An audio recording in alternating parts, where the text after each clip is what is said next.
What's going on, everyone? Welcome into a Forward Progress live watch along right here on the Forward Progress YouTube channel presented by Pinnacle Sportsbook. I'm Rob Pizzola.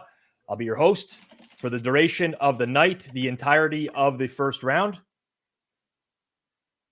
Hopefully it's an interesting one. Lots to get through here. In terms of the format, I'm going to be watching the NFL Network stream. I'm going to do that because I like theirs better than the ESPN one. The ESPN one falls way too behind sometimes. So I'm doing NFL Network tonight. You can watch on whatever you want to watch on. I do want to let people know that if we get some spoilers, I'm going to roll with them. I mean, this is a betting show, generally speaking. Forward Progress. We talk, regular NFL. We talk betting a lot here. And if we're going to bet the live markets and look through live lines and stuff like that, I'm sorry, but the spoilers are important. So if a pick gets leaked early and I find out what it is, or someone else finds out what it is and puts it in the chat, then it is what it is. There's just no working around that. If you do want to get in on the chat, I'm answering questions throughout the entirety of the show. Make sure you're subbed here on Forward Progress, and you can get in with the rest of the nails in the chat. If you are betting the NFL draft, hopefully leading up to the draft, you are betting at Pinnacle Sportsbook because they have everyday great pricing. Honestly, if you just compared sportsbook prices for the draft, you're very often going to find that Pinnacle has the best number in market, and you should just do that in general whenever you're betting. So check out Pinnacle Sportsbook. In business for the past 25 years for a reason. If you're in Canada, use code HAMMER if you do sign up. It supports us here at the Hammer Betting Network. You must be 19 plus, not available in the US. And as always, please play responsibly. Okay, I want to go through what I think is going to happen here. It's been a crazy 24 hours. And honestly, it's been a pretty crazy lead up to the draft. I don't remember a draft quite like this where everyone seems to know what's going to happen. I think what's been happening, honestly, is just a lot of regurgitation of recent mocks that get dropped. And then people just kind of claiming those opinions as their own. We saw the Daniel Jeremiah mock yesterday. Had some interesting stuff in there, including Latham at number 5 for the LA Chargers. 5.5 hole. Odunze over 8.5. McCarthy over 5.5. How dead am I? I don't know. You're probably half dead, maybe doubly dead. We'll see. I'll talk about that in a second. Yesterday, saw tons of movement, sharp accounts playing JJ McCarthy, unders, and 3rd overall.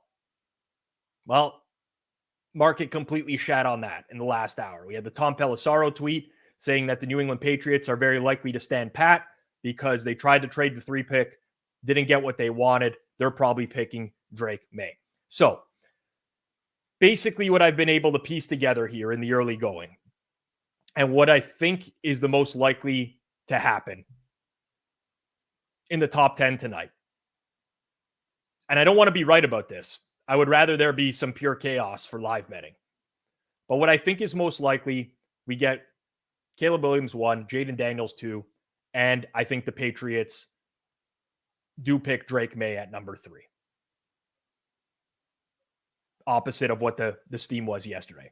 At 4, Arizona's interesting. I think that they have potential to trade that pick, but I ultimately think they end up drafting Marvin Harrison Jr. at 4. Now 5 is the Chargers. This to me is the spot to watch where I think that the Vikings might potentially trade up to the 5 spot here to draft JJ McCarthy. I mean, the Vikings have put themselves in a spot where they kind of have to get McCarthy at this point, right? Like in their existing spot at 11, Penix, Bo Nix would probably be too high for them. I think the Chargers don't want to draft Latham at number 5 and would prefer to do it a little bit deeper down in the draft. So that's kind of where I think we might start to see some movement. So I'll say the Vikings trade up for JJ at 5. Nabers goes 6 to the New York Giants. Joe Alt goes 7 to the Titans. I think those just logically make sense. Then someone trades up for Odunze at 8. Because I think if he's there at 9, the Bears are going to take him. Everybody knows that. Somebody who needs a wide receiver jumps up and takes Odunze at 8. Could be a variety of teams. We've heard that the Rams want to move up, the Eagles want to move up, the Steelers, the Bills. Lots of teams want to move up, the Saints as well, but that would be for a tackle and not for a wide receiver. So I think someone moves up to take Odunze at 8. That leaves the Bears at 9, taking whatever defensive player they want. I tend to lean towards Murphy at that spot. I think that's the most likely. And then 10 will be interesting. This is where I could see the Chargers potentially jumping up one spot. They've gone back from 5 to 11. Maybe they jump up to 10 and they end up taking Latham in that spot. Honestly, that's one of my favorite long shot bets of the draft right now. You can get Latham 10th overall, pretty much 10 to 1 across the board. Some spots, 10 to 1 across the board. Just in case they think the Jets might go O-line, which is a possibility. That's how I think it's going to play out. But I have no idea.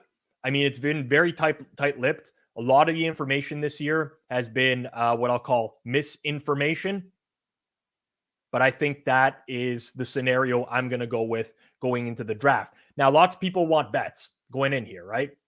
We're going to get this kicked off in about 5 minutes, where I'm sure the Bears will take the maximum amount of time before they pick Caleb Williams, because this is how the NFL draft works nowadays. It's really annoying. But the truth is, any bet that I would give you at this point, and I will, it's fine. I'm fine throwing some stuff out there, would be kind of like a recreational gut feeling type of thing. I think if you can get the QBs drafted in round 1 under 4.5 at like 4 to 1, that's worth it. I mean, you're more likely than not going to lose that bet, but I think that there are possibilities where Nix and Penix both fall into the second round. So anything 4 to 1 there, I don't mind at all. What else do we have here? I mean, we do have like some potential, I don't want to call them bridge jumpers. I hate using that term, but some pretty high vig type of picks. I don't think there's going to be more than 6.5 receivers in the first round. I think that's pretty unlikely. I know lots of teams need receivers, but I tend to agree with Eric Eager, and he's talked about it a lot over the course of this, leading up to the draft, in that teams are going to go prioritize O-line. So over 9.5 offensive linemen in the minus 180 to minus 200 range, under 6.5 receivers, that's way more expensive at minus 400. But those are the options that are available to you. Penix, I'm bringing up this comment by Joseph, not because I agree or disagree. I just want to point out that I don't want to say I don't know anything about these prospects. I've watched some tape. I've studied them just like I would in any other draft year. But I'm not in the business of, I think this guy's going to be terrible, this guy's going to be great. These teams know so much more than I do about every single one of these players. I don't want to get into that. I think it's fine. We're all sports fans, right? We all have some sort of sports fan ego. We like to be right a lot. We like to call our shot. I don't do that a whole lot. Who has the better career, Jayden Daniels or Drake Maye? I don't know. I think landing spot has a lot to do with it. I don't think the Commanders are a good landing spot for anyone. Let me just throw that right out. So I think Jayden Daniels is up against it right from the very beginning, but I have no idea. Bowers at 8. Yeah, so this is, the Falcons are very likely going to move the 8 pick, in my opinion. I think that they'll have a ton of options available to them at 8, but depending on how this draft goes, I think they're going to move that pick. And, Bill Belichick is on with Pat McAfee now. Bill Belichick has Brock Bowers as the 7th best prospect in the draft. Lots of people have him that high. Totally acceptable. Chargers stand pat at 5.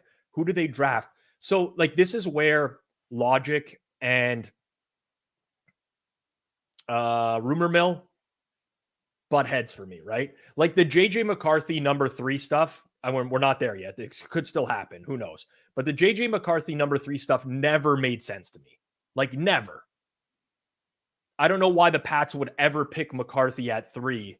Like, move back if you like McCarthy. So there's demand for Drake Maye. Move back. And then if you have to move up with Arizona at 4, you can do that afterwards. But McCarthy 3 never made sense to me. It's the same way that, like, I respect Daniel Jeremiah a ton. His mock drafts move the markets, right? As soon as he put out JC Latham at number 5 yesterday, I went and bet that everywhere I could. Half those bets got canceled on PPH. But I respect that a lot. It just doesn't make sense to me. Like, I really think they will try. I believe that he might be their number 1 O-lineman. And Harbaugh wants to go O-line. But it just, like, it wouldn't make sense for them to pick at 5. So that's where I'm kind of torn on what they'll do. I think if they're stuck at 5, they're probably going to go Latham. That's my opinion on the situation, just based off of what's transpired in the last 24 hours. If Atlanta doesn't move, man, I'm really slow on the trigger today. I'm getting back into the live watch along mode here. If Atlanta doesn't move 8, their phone is probably broken. I would tend to agree. Unless they love a player, and we don't know that, right? We don't know that for sure.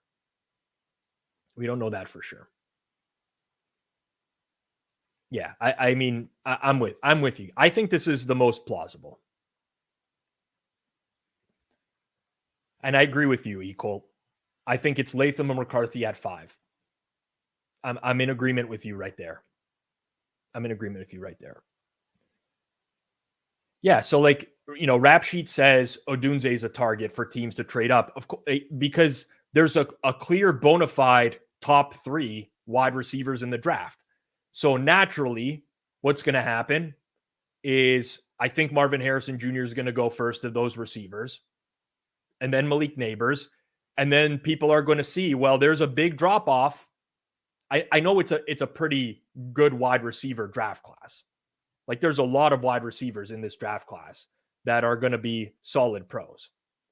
But generally, after those top 2 of the top 3 are gone, there's lots of teams that want a receiver, that want a number 1. And Atlanta's pick is going to be the logical spot, because I think if Odunze drops to 9, I think the Bears might just take him there. We're going to be joined by many guests over the course of the night. There's no set times tonight. Kind of the way that we've done this for the mock draft, for the live NFL draft is people join as they please. So you'll see regular members from our Forward Progress crew, Suma, Hitman, Jeff Feinberg, the bunch, as their teams are picking. You might also see some non-Forward Progress crew members. Wink, wink. Stay tuned for that as well. But yeah, the wide receiver talent is amazing. It's just that I do think after the top 3 and other teams that, like, really, really badly need a wide receiver, like the Bills, for example, I do think a lot of these teams are going to prioritize O-line. So, by the way, this crowd in Detroit is insane. Imagine how much dog shit's being stepped on in that plaza right there right now.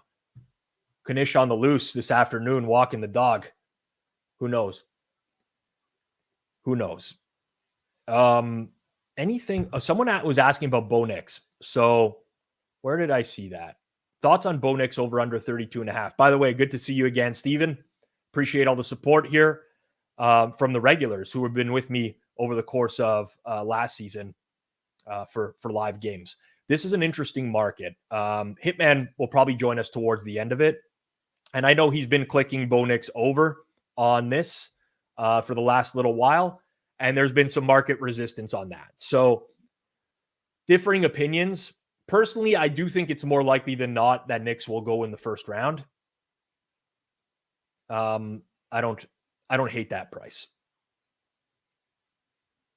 I mean, that's what I'm saying. Like, I don't hate this price. 4-1. We do see quarterbacks drop all the time. All the time. It seems like we're all going to be rooting for that in some capacity tonight. Ryan's on the Bo Nix over 32.5 as well.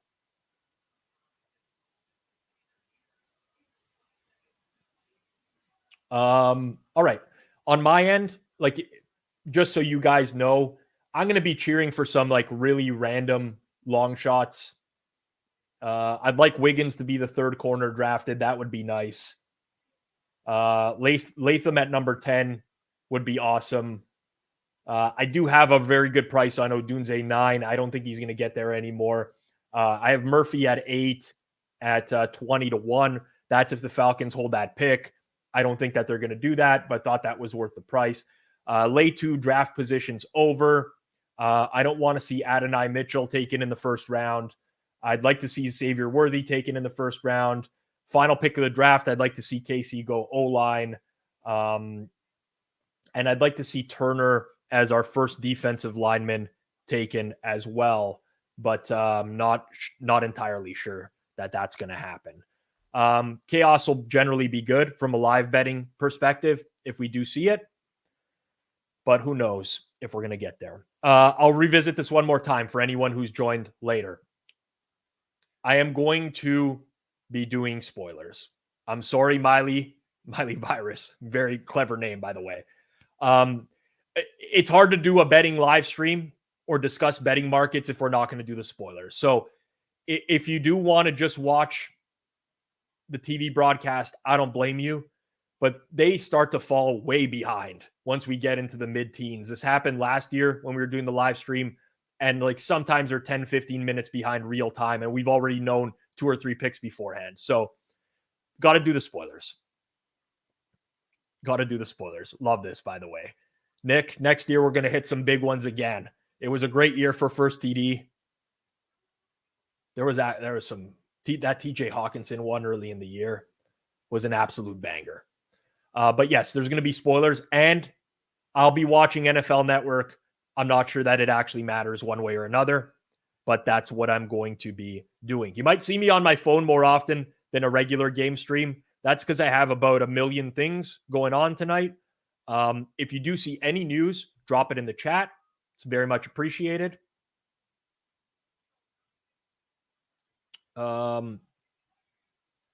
So what is your biggest investment in a pick you got on draft, Pizza? I don't want to talk about specific, like I don't want to give out stuff that's unbettable right now, but if Caleb Williams and Jayden Daniels go 1-2 in that order, the draft is going to be fine. I was also cornering the market just like GRP was in the early going. Draft has started, Nathan. Bears are on the clock right now. We're live. This is going to be a really interesting one to watch. It's looking less likely that Bowers will go over 9.5, but I still think it's more likely than not. If that makes sense. Walt, appreciate you watching Stanley Cup, listening here. It's a great way to do it.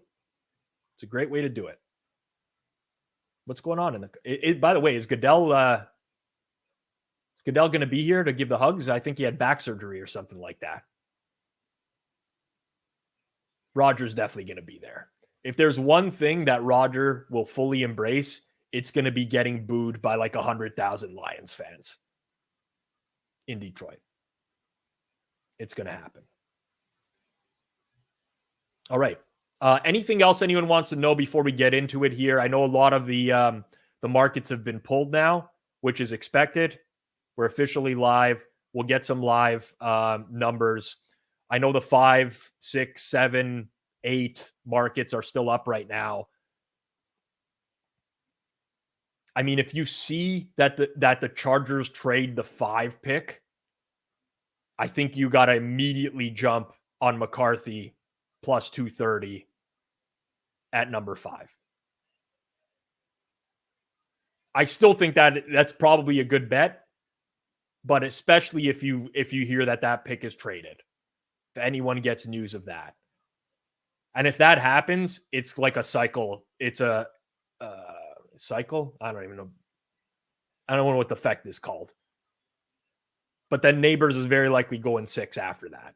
And then Alt is probably going 7 regardless, but even more likely at that point. Would some call it a ripple effect? Ripple effect. Thank you. Producer Jason is back.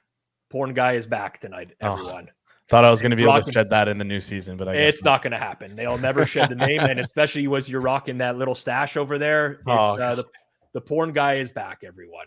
By the way, in the live markets right now, I think for the 8 pick, Odunze is plus 650. I don't hate that at all. I see a plus 700 out there at 8th overall. If people want to look around, if you want to shoot your shot, Odunze in that 8 spot, I do think that's a very viable trading spot for Odunze. I really do. Oh, Eminem here on the podium. Oh, that's crazy. Oh yeah. All right, let's get Caleb and then let's get going. Yeah, let's move this. Oh, Jared Goff. I guess they got to bring out the Lions players now to really get this place hyped up. Holy smokes. They're picking 29th. It's like there's like 200 there's a picture of Lions fans. Let me see if I can find it and pull it up. There's a picture of Lions fans like out in the crowd. There's a ton of them. And it's just you're picking 29th. Like here, you can see it. Like yeah. Roger Goodell called Eminem M. I mean, it doesn't surprise me. He is the whitest white guy. Oh, Barry Sanders, true legend. I got to see Barry Sanders growing up, man. And listen, I'm a Cowboys fan. I'm obviously rocking the Cowboys gear tonight. But Barry Sanders was like what a back he was relative to Emmitt Smith. I don't know. That was tough. Could I win a rap battle? Oh, Eminem does sell more tickets. And Rob, could you win a rap battle? I couldn't, but our friend G Stack George certainly could. G Stack, hope you're well, my friend. Hopefully you're tuning in. Miss you, buddy. Yeah. Oh my God, Goff, get out of here, bud. Let's get this thing started, please, people. Enough of the crowd hype. They've been there forever. Barry Sanders absolutely was him, without a doubt. There will never be another Barry.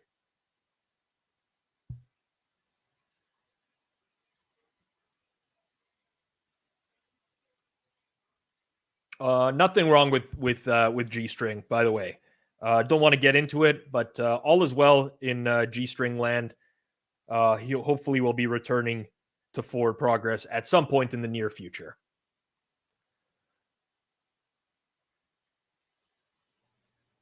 Only problem with G-String is he doesn't return my calls. I'm just kidding. He does return my calls sometimes, though. He likes to screen them, though. I know that, but he is a screener. Call screener. I don't blame you. Are you a call screener? I don't have my phone on vibrate or ring ever, so I just miss every call. So yeah, I hate my phone vibrating. I mean, there's probably some jokes that can be inserted there, but we're not going to get there. Yeah, I just don't like that. It bothers me. So I guess I'm a call screener, not by choice. An inadvertent call screener. Yeah. Do you have any signal on what the Cowboys are going to do? You got your Cowboys jersey on. I think they will most likely go O-line, but I wouldn't rule out anything in their position. Mm-hmm. They're very they will go. Oh, the Bears are now officially on the clock. Oh my God, just put the pick in, man. Just give us the pick. They should just no one's going to give podium. a package. Yeah, like come on, man. Come on. Yeah. I agree, Ryan. I think this is a great way to figure out, like, if you wanted to find serial killers in society, it's people, you start there. People who leave their ringer on. Definite serial killer vibes. Leave their ringer on plus have a mustache like Jason. Like that's like, yeah. As I turn my ringer off. No, I feel like ringer on is only bad now because of how many spam calls you get. Like it's just, I get at least one a day of just like some random, the CRA is trying to get you. It's like, no, it's not. Or hi, I'm from Rogers. It's like, no, you're not. Like, yeah. All right. Yeah. But Tom McPeak here says, are you on the Caleb bridge jumper with Hitman and Blue Horseshoe? So for those that don't know what Tom is referring to, Hitman was one of the guys that bet $100,000 to win 500 on not 500,000, $500 on Caleb Williams going first overall. I will say, and this is not like the pat yourself on the back, whatever. I have a much better average price on Caleb Williams first overall. It would be a substantial loss for me if he didn't go first overall. And that bet was probably a very good bet because Caleb Williams is going to go first overall and everyone knows it. Mm-hmm. So sometimes, bet within your limits, people. Don't get me wrong. I'm not saying go bet Purdue money line minus 8,000, but this is as close to a known outcome as you possibly have in Caleb Williams, number one. Yeah. We got to hit those minus 500s a year ago were looking juicy. I was thinking about playing those, but locking up your money for a year is no fun. Yeah. Does Chicago wait to make the pick in case a GM is drunk enough? If there was going to be an insane trade, it would have happened already. What would that trade even have to look like for you to give it? It's 4 first-round picks? I actually don't know the compensation. Because Trey Lance was... What was Trey Lance? It depends on the team, right? That's moving up as well. That's true. The Trey Lance pick was 3 first overall picks, correct? Right. So here's my point on this. That doesn't seem like a very smart risk reward play. $100K to win $500. Would you bet $100K that the sun will rise tomorrow? Because they have the same probability, right? I mean, I know people who are betting Jayden Daniels at some pretty absurd prices, and there's even less information on there. Even less information. Do you need Daniels to go second overall, right? I would much prefer you go second. I'll change that because I know you definitely have way more on it than I do. Like you fucking. Well, whatever. Listen, man, such is life. I've been betting a long time. Yeah. You win some, you lose some, you get over some bad losses. It's just the way it is. Clock sync, sure. NFL Network, by the way, 607, 06, 05, 04, 03, 02, 01, 6 minutes, 5:59, 5:58. That should be good enough for everyone.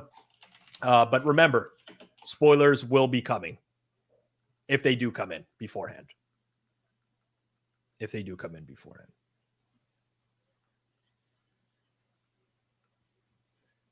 I saw Brad Powers just tweeted right now, having different cities host the NFL draft has been a big win. I totally agree. I was getting sick of the Radio City Music Hall shit and them just booing the Jets pick every single time and booing, can only take so much of that. What's your favorite draft memory from recent years? Ooh. For me was when the Jets drafted Mekhi Becton, because that was a huge win for me. Okay. I want to say 14 or 15 to 1 with a lot of money down on it. Wow. That was a big one. I'm going to quickly I'm at 455 on NFL Network. I might jump around here to see if I can find a faster. I mean, it doesn't matter. The picks are all going to leak anyways. But ESPN's ESPN/TSN's 3 seconds ahead. Yeah. Yeah, they are. It's pretty cool. I mean, it's like a 2-second difference. Yeah. It's like a 2-second difference. I'd rather watch Jeremiah, honestly. Yeah. I finally got cable for my TV now, so yeah. I'm not a minute behind. Should be fun for the watch-alongs. Yeah. Who is the most likely candidate to be awkwardly waiting in the green? Did you see the list of people that got invited? I did not. I saw it, but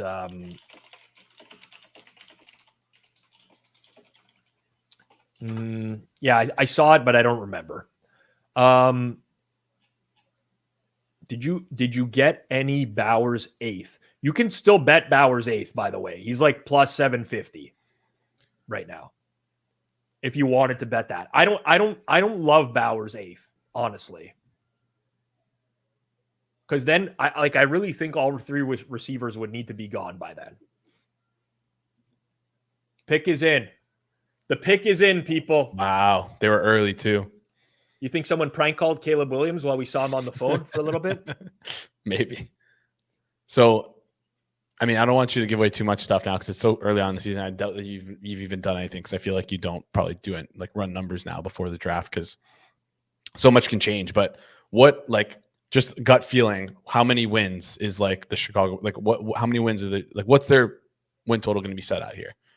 The Bears, because they had a good defense last year, right? You gotta wait for the schedule release. Okay, it's really hard to say because it really depends on the schedule release. Okay, Vinny, you and me both, my friend. You and me both. I mean, they gotta wait to call the player, and whatever. Were you looking at the nail polish market for Caleb Williams? I had a good inkling that he wasn't going to wear nail polish, but there was no option to bet that. So I was like, does pink count as no nail polish? Because like technically your nail beds are pink, right? There would be. I'm sure there was an offshore market for that, right? Oh yeah. Yeah. There was no option for no nail polish though. It was just. All right. There's Caleb Williams. We start the draft night off with a winner. Going to do some live accounting here. GRP hits his first pick as well. By the way, GRP Forecasters Exchange posted GRP will he win or will he lose? Those odds were bad. GRP's got a good portfolio. People want to rip him, as like I do too. But I had him at on his 17,000 worth of bets. I had him on $3,200 of expected value. But he's got 2 big ones. He needs over 4.5 quarterbacks, and he needs Marvin Harrison Jr. first non-QB. Those are big ones for him. I mean, I love GRP. I'm a fan. It hurts me that I'm going oppo him on the quarterbacks, and I think. Don't lie. It doesn't hurt you at all. I like GRP. He's a nice guy. I haven't talked to him before. I think when he came on our show, he was super. He's a nice guy. Struggled getting out of the waiting room though. That was a fun thing to see. I don't know. You were doing the show. I was in the behind the scenes, and I can just see him just hanging around in the background for like 20 minutes. I was like, you can go. You're good. Like, yep, that was interesting. Someone's not a big fan of the suit here from Caleb Williams. I used to own a shirt like that had the zipper more towards one side. I was very fond of it, honestly. I like uniqueness. I mean, people are not fans of this suit. Suit screams bust. Yep. Crazy. Yeah, that's it, man. All right, let's put the next team on the clock. Let's go. Let's go, please. Any beverages tonight? I know we got a long night ahead of us, but I honestly really messed up. I took like a 15 to 20 minute power nap. Just went and made a quick coffee. I have a water, but yeah, this is bad. I don't even know if my wife is still home or anything. Like, I don't even think I have booze, like other than hard liquor. So it's going to be tough to get. You got that pen stash somewhere there. No, I got nothing here. Huh. It's just bad news. I got an iPad, my phone. You know, you can Uber Eats beer and that's an option. Now. That's an option. You got to show your ID at the door, which is kind of crazy, but I mean, maybe you don't, but yeah, I would.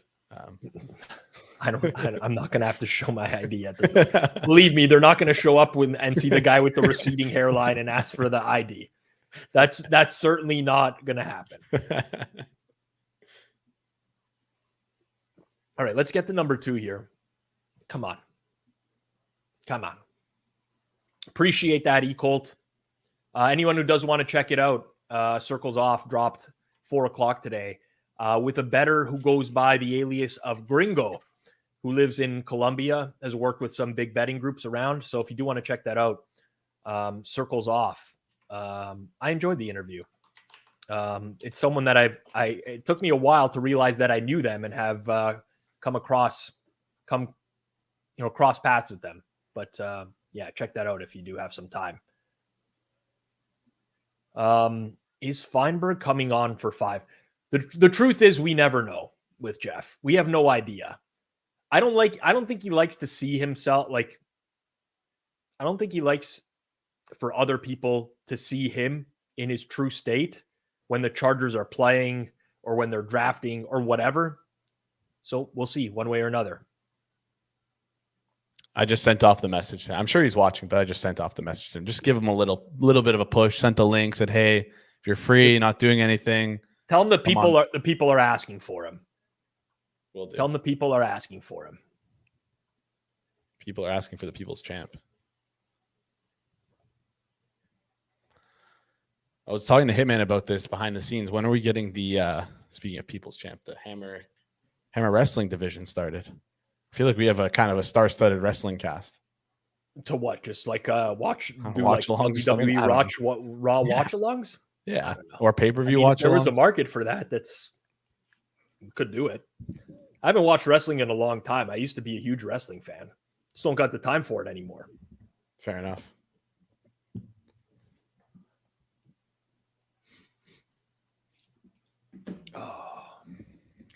I really just if there's one priority number 1 for me tonight.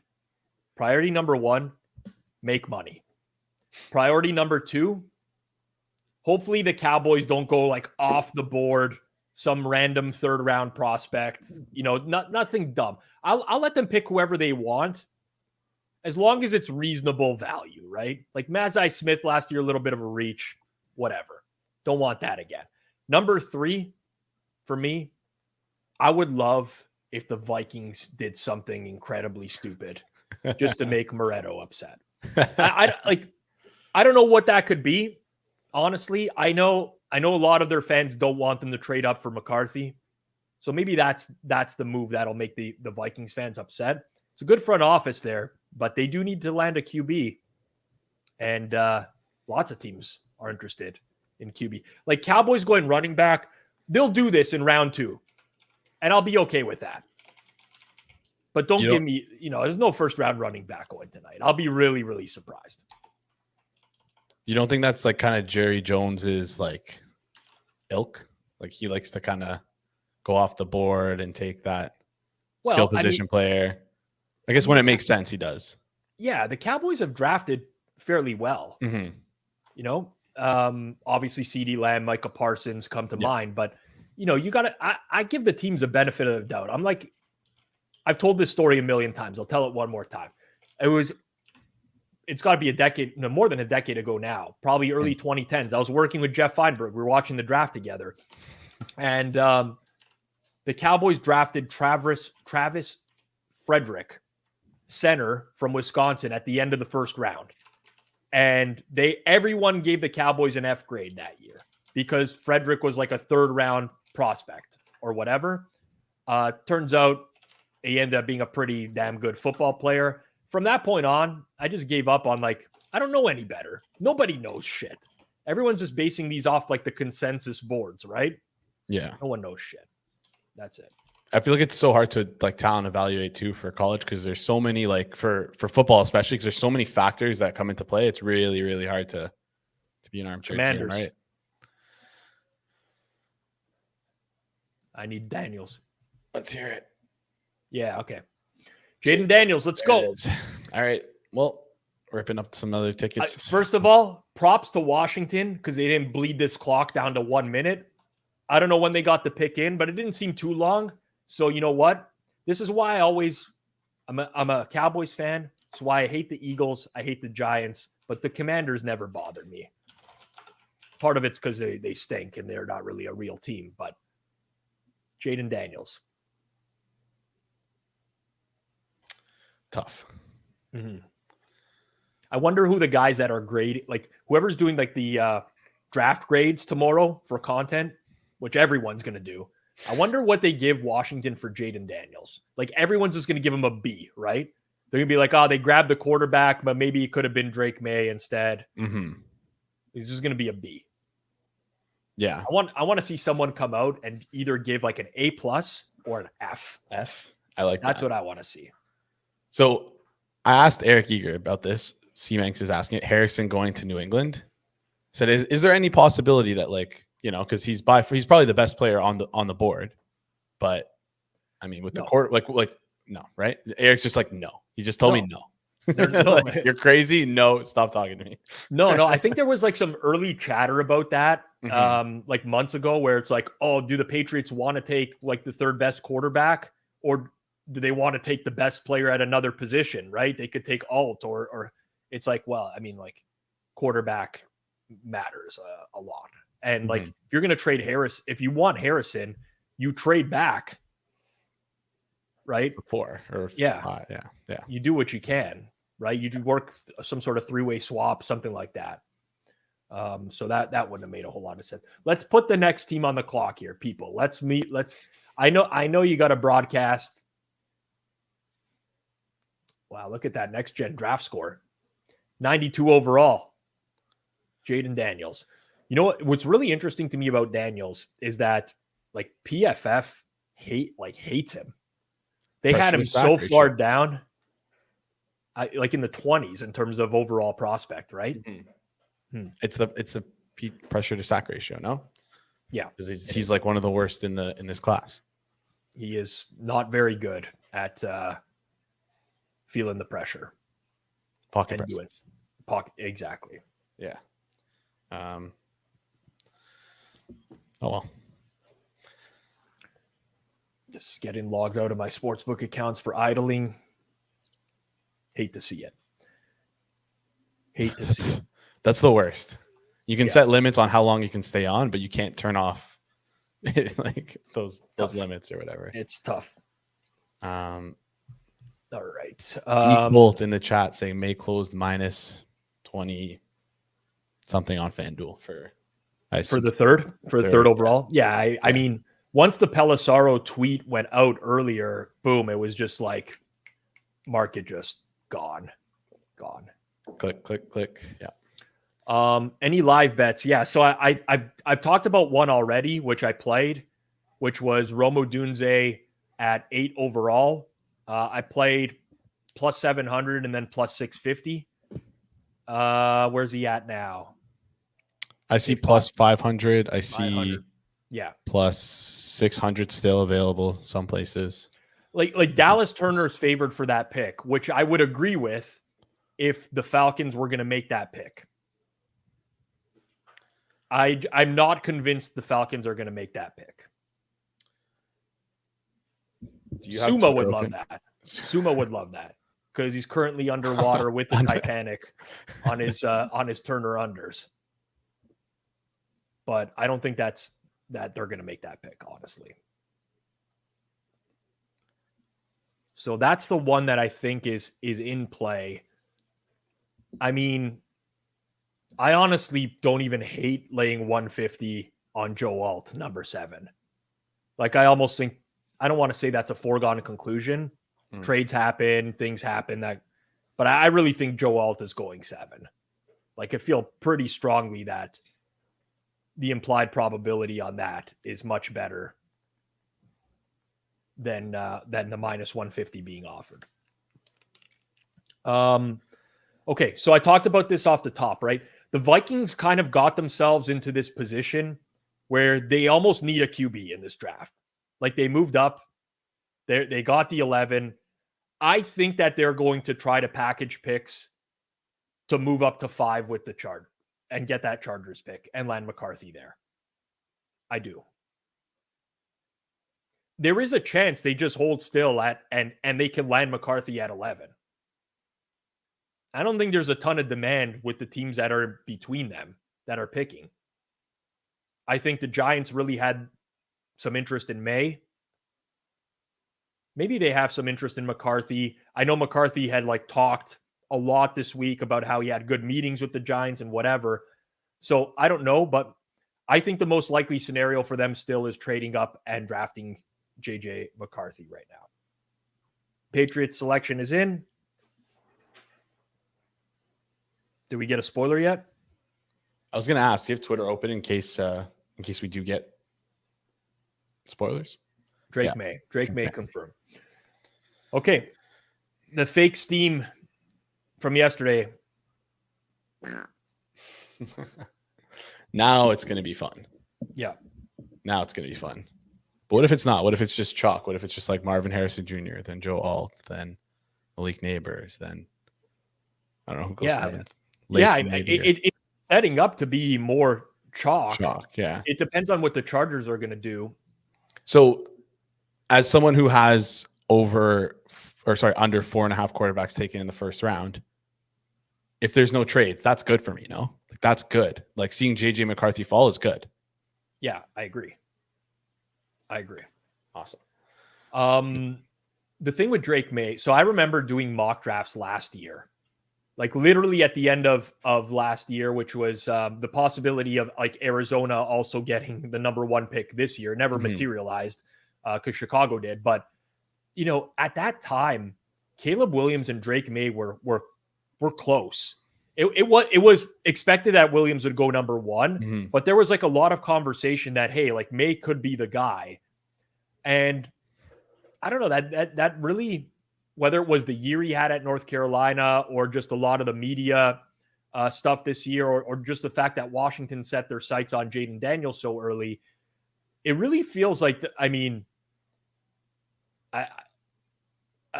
it feels like the Patriots got like a great pick here, honestly.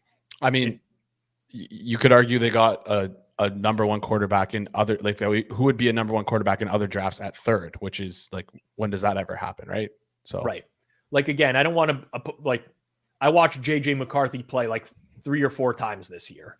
Yeah. Games that I bet them. And guy's fine. Don't get me wrong. Like, I don't want to rip him or anything, but it seems like he personally doesn't strike me as a high upside guy. He strikes me as a guy like, you know, I think Moretto put this best when I talked to him, either was today or yesterday, where he said like McCarthy's fine, but then the Vikings are just kind of stuck in like the Kirk Cousins era all over again. Yeah, when your comp is Kirk Cousins, that's not someone you want to trade up for. Not that Kirk Cousins is bad, but you usually want to shoot a little higher on upside because you could just sign a Kirk Cousins, right? Like you can go out and sign a guy like that. You'd rather shoot higher for a top 5 pick, right? Yeah, you'd rather shoot higher. Laura Rutledge heating up the green room. I feel like also Eric has like a really good, not saying, but like college teams have signals, right? Like they Michigan ran the ball a lot. They didn't throw the ball a lot when that's like a pretty strong signal of like what they think of their own players. So yeah.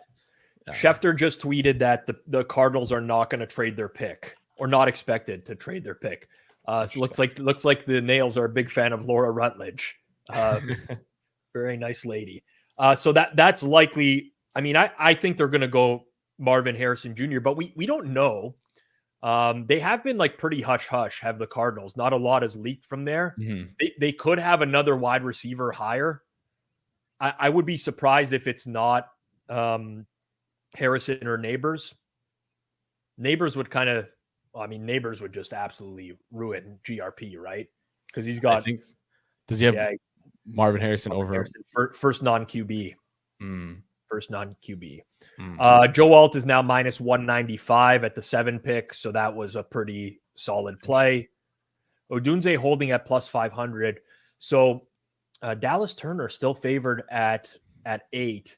And again, I think if the Falcons pick, they'll pick Dallas Turner. I really do think that they're going to try to move back there.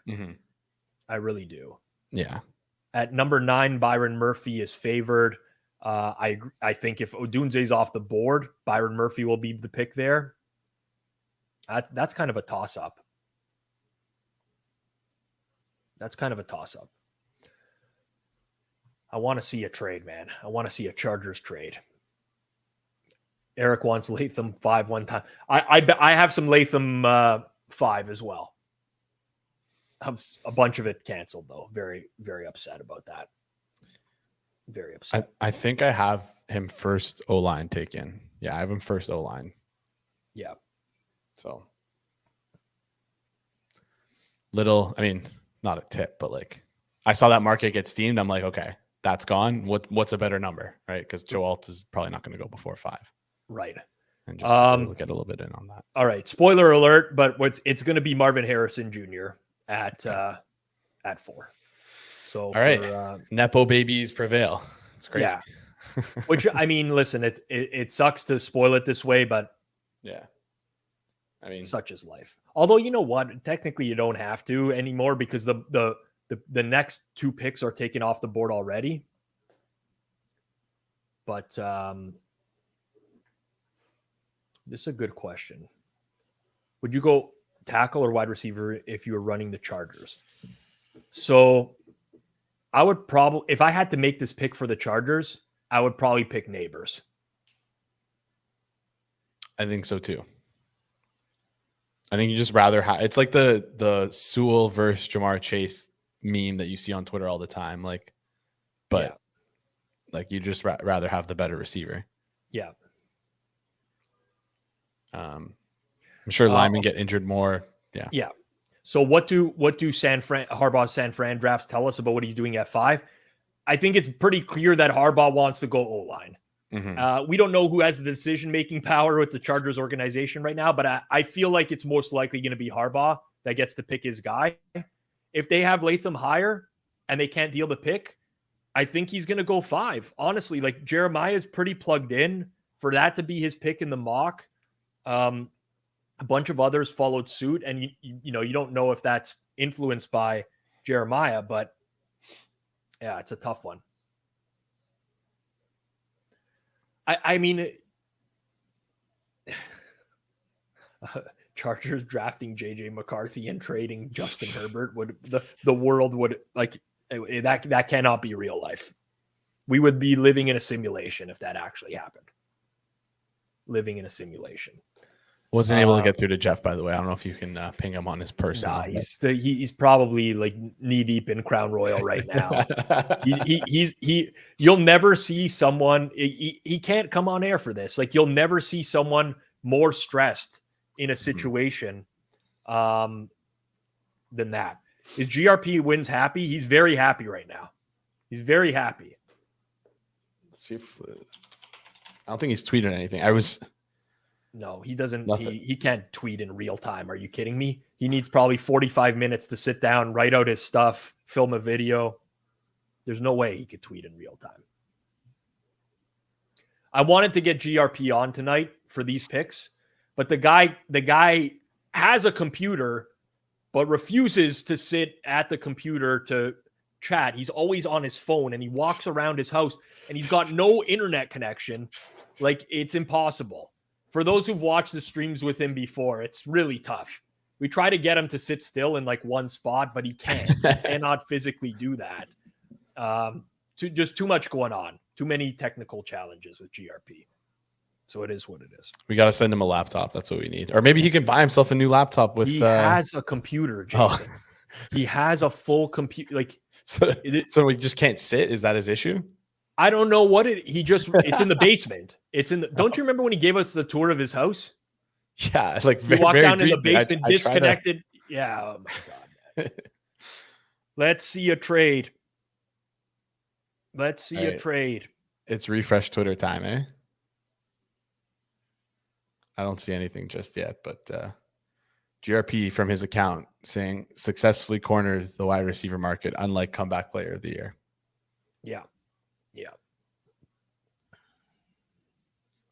I want to see a trade alert.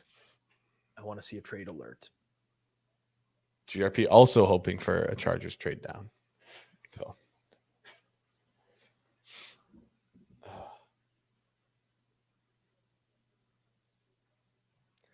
we'll see what happens here. Mm-hmm. Are you buying any of the Rams want Bowers hype?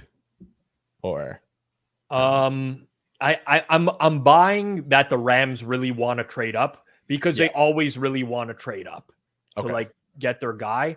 I don't know that it's Bowers, but I did hear that. Also that they're like kind of looking to move on from Cup, which makes sense. Yeah.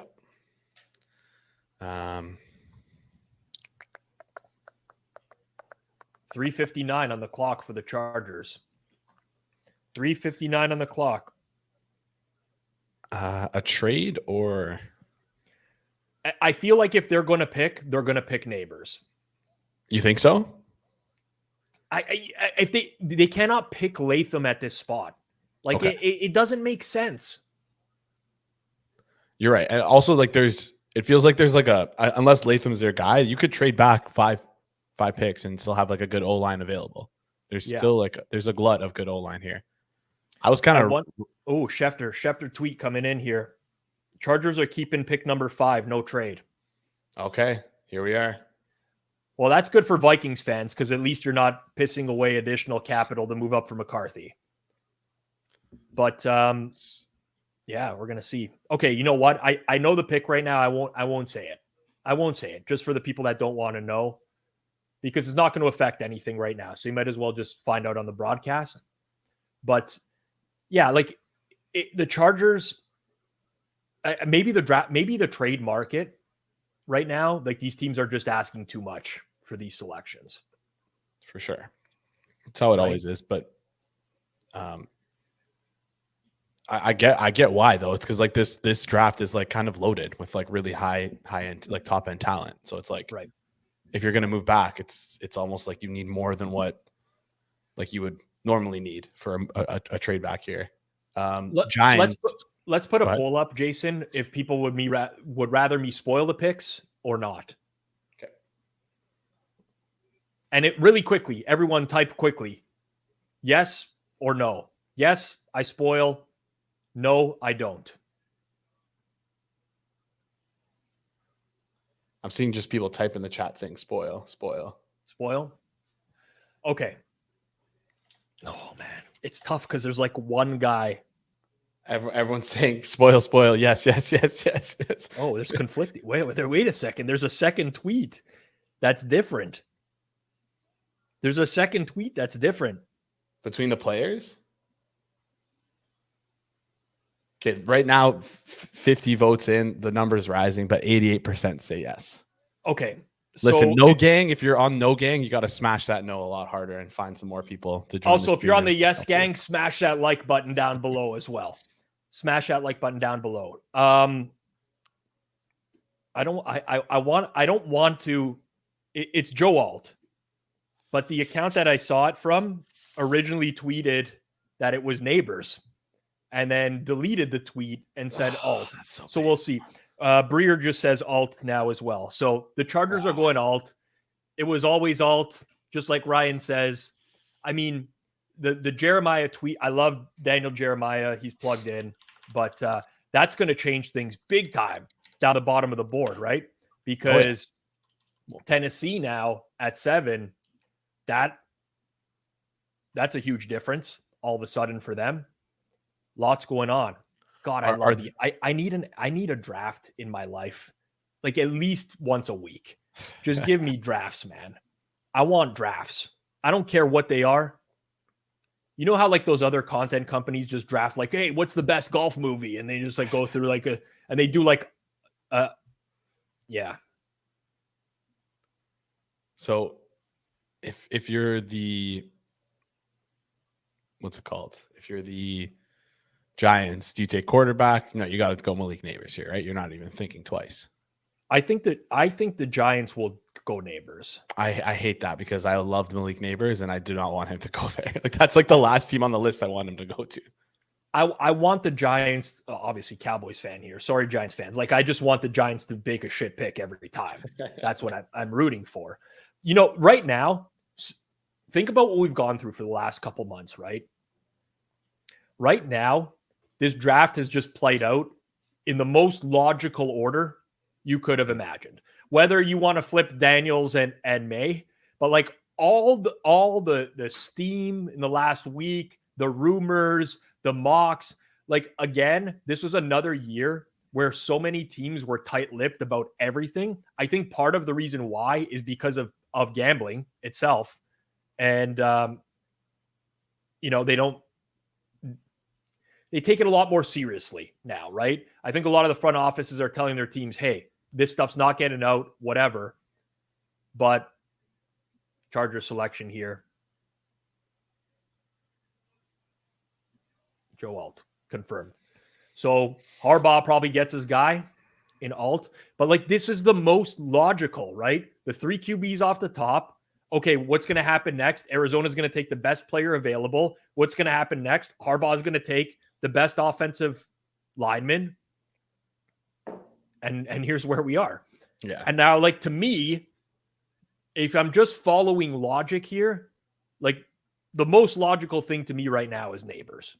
It could be, you could argue Odunze just because he's like a bigger frame, and maybe that's like what they wanted. Like, because the Giants kind of have I don't want to say similar players to Nabers, but like builds kind of like, whereas Odunze is a lot bigger. So you could say maybe Odunze here. Well, the pick your poison. I know I saw Daniel Jeremiah running through his prospects before the show as well, and he had Odunze higher than Nabers. So I totally get that.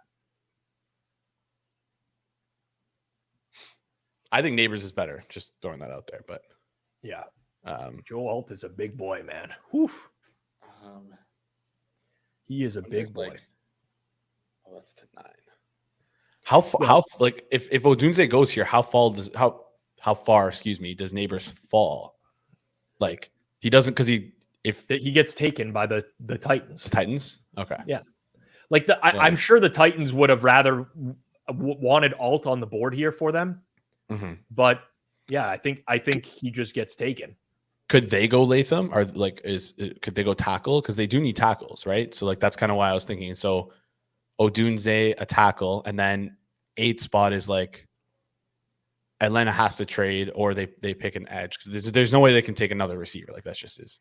Yeah. I mean, maybe they could, but what's really interesting to me is the discrepancy across books right now for the picks. Like the number 9 pick. Yeah. One site has Odunze plus 100. Another one has him plus 250. Like it's kind of all over the place. I guess they're all just trading their own action at this point. But yeah. Titans could easily take a wide receiver now. I mean, for the people in the chat that are arguing like Nabers or Odunze, I have no fucking clue. Like zero idea who's going to be better. And when I don't, I just kind of defer to everything I've read from other scouts and other sites and whatever that have Nabers marginally better. But I don't know. Alt over 7.5 was a GRP though. Wow. That was a GRP. So that's.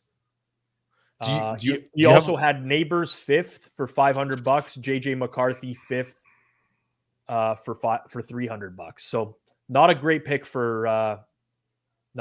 He had LA Chargers trade pick as well.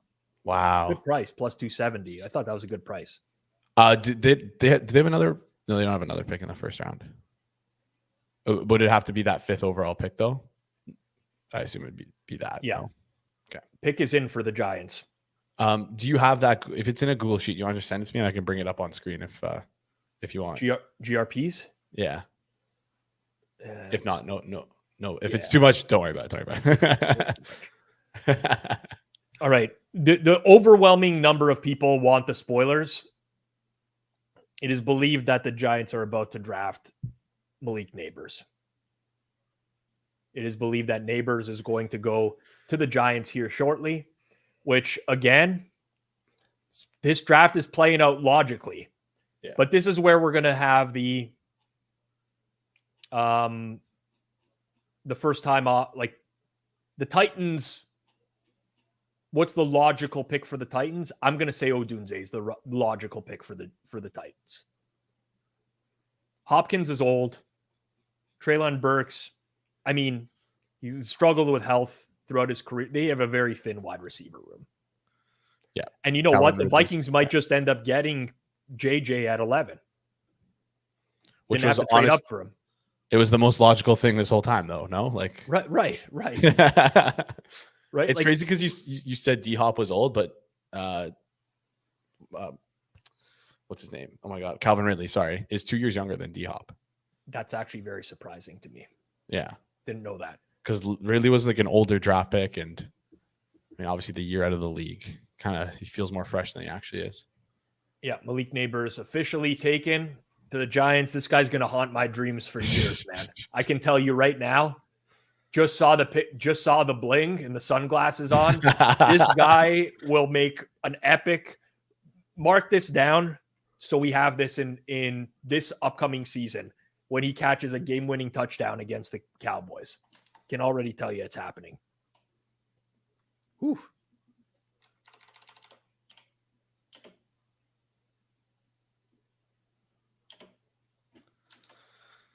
Oh. Surely the Raiders and or Vikings could try to jump. And or Broncos could try to jump the Vikings now. Yes, they could. They could. Like, here's my question: are the Vikings sold on McCarthy being the guy, or did we just like manifest that because they moved into that position? And that's like they could easily take Penix at 23, or Nix at 23. Or someone in the like, yeah. I feel like the underrated thing is that they've positioned themselves so well in the sense that they've never really had to trade up. They would only have to trade up if they felt like someone else was going to trade up, or if they wanted Drake Maye or Jayden Daniels like a lot, right? Because they're ahead of the 11 is directly ahead of the Raiders and the Broncos, right? And those are the two most QB needy teams outside of that top three, unless you want to say the Giants, but never really made sense for the Giants. Never really made sense for anyone else down the list there. You could say Atlanta didn't make sense. So it feels like they put themselves in that spot to kind of make a decision on draft day to say, hey, if we want a guy, we take him here or we can move back. Yeah. I'm just laughing at Moretto's comment about Knicks at 23. You'll need a new head of content. Over under how many carrots in Nabers chain? I don't know, man, but that was... These guys don't get paid in college, right? Apparently. Holy shit, man. That guy had some serious bling. Serious bling.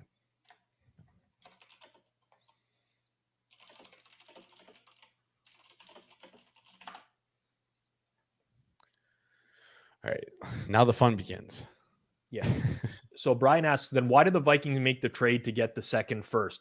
My guess is that they probably wanted to move up for Drake Maye. And the Patriots just said, no, that we don't want that offer. We don't want 11 and 23 or whatever it was. And at that point, they said, okay, that's it. Okay. But it also, the pick is in for the Titans. Odunze? It is not Odunze. Wow. The pick is in for the Titans, and it is not Odunze.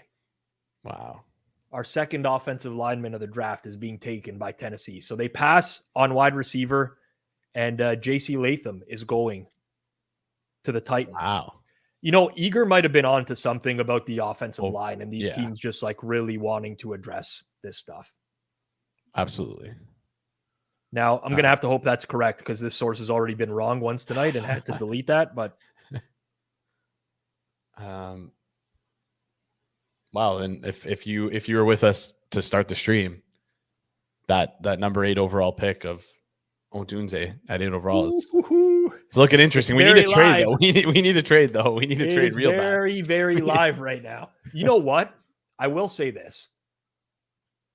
I don't think the Falcons would take Odunze, but I don't actually think it's outside the realm of possibility. Mm-hmm. Atlanta is a team that likes to draft best player available. Now, obviously, they've gone offense for many years in a row. So naturally, people are saying defense, but Falcons are a best player available team. So very possible. But also, like, to be fair, their wide receiver room, I know that they just paid Darnell Mooney. That's the problem. Yeah. But other than who do they have? They have Drake London, Darnell Mooney. That's it. No, I guess they got Pitts, whatever. But they got Rondale Moore. Rondale Moore isn't that good though. No, I know. You know what's really surprising to me is that how quickly the Titans put this pick in. It was like the Titans pick is in fast here. They're looking out for us. I appreciate it. Yeah, they are. Um, Latham 10 would have been great though. Not gonna happen. Yeah. I'm starting to like sell myself on maybe it's because I haven't Odunze to go 8th ticket, but like that's a good receiver room if you can get Odunze and Drake London on the outside, Darnell Mooney in the slot, Kyle Pitts. You know, they don't really use fullbacks much. Like they like to run a 3 wide receiver set in Atlanta. Yeah. Your 3rd wide receiver was going to be I don't know, Rondale Moore, Ray McLeod, Kadero Hodge, whoever you want to put in there. Like why not have it be Odunze when this is going to be Kirk Cousins' best year, right? Every year agreed. I mean, you have to like Kirk doesn't have a lot left, right? In the tank. They have now it's questionable whether or not they have the O-line that people think they have because they run the ball a lot and they haven't had to do a ton of pass protection over the past couple years. But I mean, I don't hate it. I would definitely not call it a bad, like if you're going to have Bijan Robinson, Drake London, Rome Odunze, Darnell Mooney, Kyle Pitts out there on the field with Cousins, like someone's gonna be open all the time. Exactly. Like that's insane. That's actually I'm just like getting excited thinking about watching an offense like that because that's gonna be a lot of fun to watch. Like, yeah, I would say to Nathan, all the mock drafts certainly are not correct so far. JC Latham to the Tennessee at 7 was not heavily mocked, I will say. And like in terms of somebody asked if it was a reach, probably, but like I don't know. I just think generally before this week or the last 2 days, nobody had JC Latham going top 10. Yeah. No one did. I might have to quickly run out for 2 seconds. My brother just texted me. He said, I ordered popcorn and Reese's to your place by accident on Uber Eats. Tough break for you. Tough break for me. Break for you. I got some stuff down with it and I'm like, oh, like, is like, I don't know. Maybe he was telling me to bet something when he texted me. I'm like, what are you trying to say to me? And he's like, Uber Eats order. I'll take that. I mean, if we get that plus Odunze 8th, I'll be a happy boy for the rest of the night. Yeah. When's Suma coming on? He should be coming on soon. No, with I mean, again, like Jets are coming up here, right? That's what I'm thinking. Number 11 now. McCarthy's minus 195. I see a 165. I see. Yeah, looking there now too. A couple other prices. I mean, it's got to be McCarthy or Penix at that spot, right? Penix is 15-1. Wow. He's just getting McCarthy just got bumped to 180 at the site. I was looking at 165. Yeah. And then in 12 and 13, it's going to be QB's favorite. I'm just not convinced that those are going to be actually be QBs. Penix just also got steamed. Do you think it's likely that the Bills or Chiefs trade up for a wide receiver? I think that it's very unlikely that the Chiefs do. And I think it's somewhat likely that the Bills do. I think it could be equally as likely that they trade back with a team who has like a couple early seconds, or like somehow get a couple early, like 2 early seconds and get 2 wide receivers there, get 2 darts. Did Goodell undo like an extra button or something? Like, what's he doing here now? He was sweating a bit, eh? What's the temperature in Detroit today? He's hot. He definitely did undo some buttons at the top there, right? Not just me. His shoulders look big. Wait. Yeah, he's like he's wearing shoulder pads. Yeah, I was gonna say, is he wearing like maybe you said he got back surgery? He's wearing like a brace or something? Oh, he could be wearing a brace. I hope he's okay. I feel bad for making fun of him now. Well, I mean, I never feel bad for making fun of Goodell. Guy makes like $35 million a year. True. You don't have to be super upset about it. How does he make that much? That's kind of crazy. Because he lines the owner's pockets with money. Yeah. Here's the thing about Goodell, right? We love to complain about Goodell. He's doing a great job for the owners and growing the league. Like, can I just jump in and say one thing though? Like a monkey could grow the league. Like literally, like someone who just monkey pressing buttons can grow the league like at a similar rate. Because like Yeah, I don't know. It's all just get the best TV deals possible, and then you're good. Yeah, sure. The Like, next TV deal, we'll see. Yes. Yeah. Is it just like put the game in London? Like, I don't think that's gonna sure. Yeah, that's growing the game a bit, but yeah, I mean, I think it's just natural progression. But yeah. Anyways, what else do I have here? There's some Ben Solak slander in here. I don't necessarily agree. I like reading his stuff pretty regularly. I think he's pretty solid. Here was his thing. So what he said about Penix was that he's one of the worst accuracy quarterbacks he charted. And he said that like his wide receivers helped him out a lot, which, I mean, they had a very good group of wide receivers, where he said he wasn't necessarily on target with a lot of the passes, but they looked like they were on target because of his receivers. Totally valid point. Whether I know whether it's right or not, I don't know, but certainly within the realm of possibility. Man, you mentioned those M&Ms now, and I'm you're dipping into the Uber Eats, dude. I can't even believe what I'm reading right now. What is it, dude? The Falcons if you're not sitting down, sit down. The Falcons are drafting Michael Penix Jr. No way.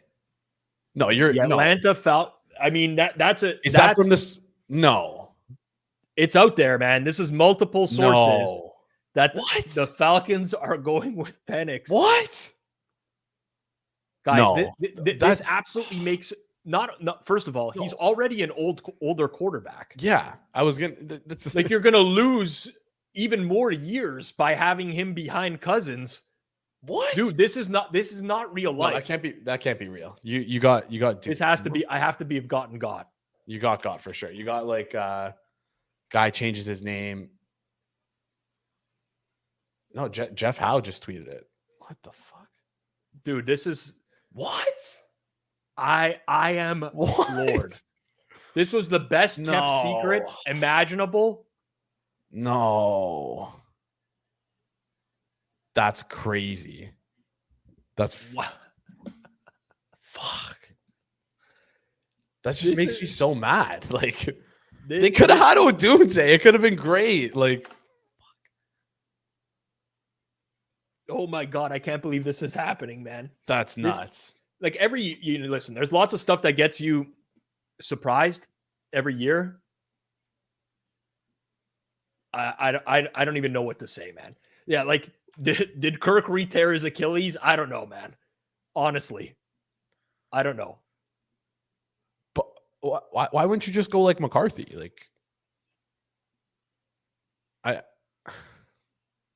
I mean, did they think that they couldn't deal back as well? Like, were they scared? Who's like? I guess Denver and Vegas was like the real, like they're going to take quarterbacks too. Odunze's falling, man.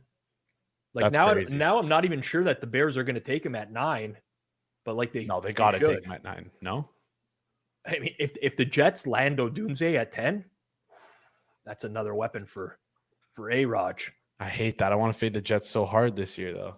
Hate that. Wow. I just like I just don't understand how you take a 24-year-old guy who's going to sit behind Cousins for like 1 or 2 years. Right? It's nothing against Penix. They've got to love this guy. Like they must love this guy.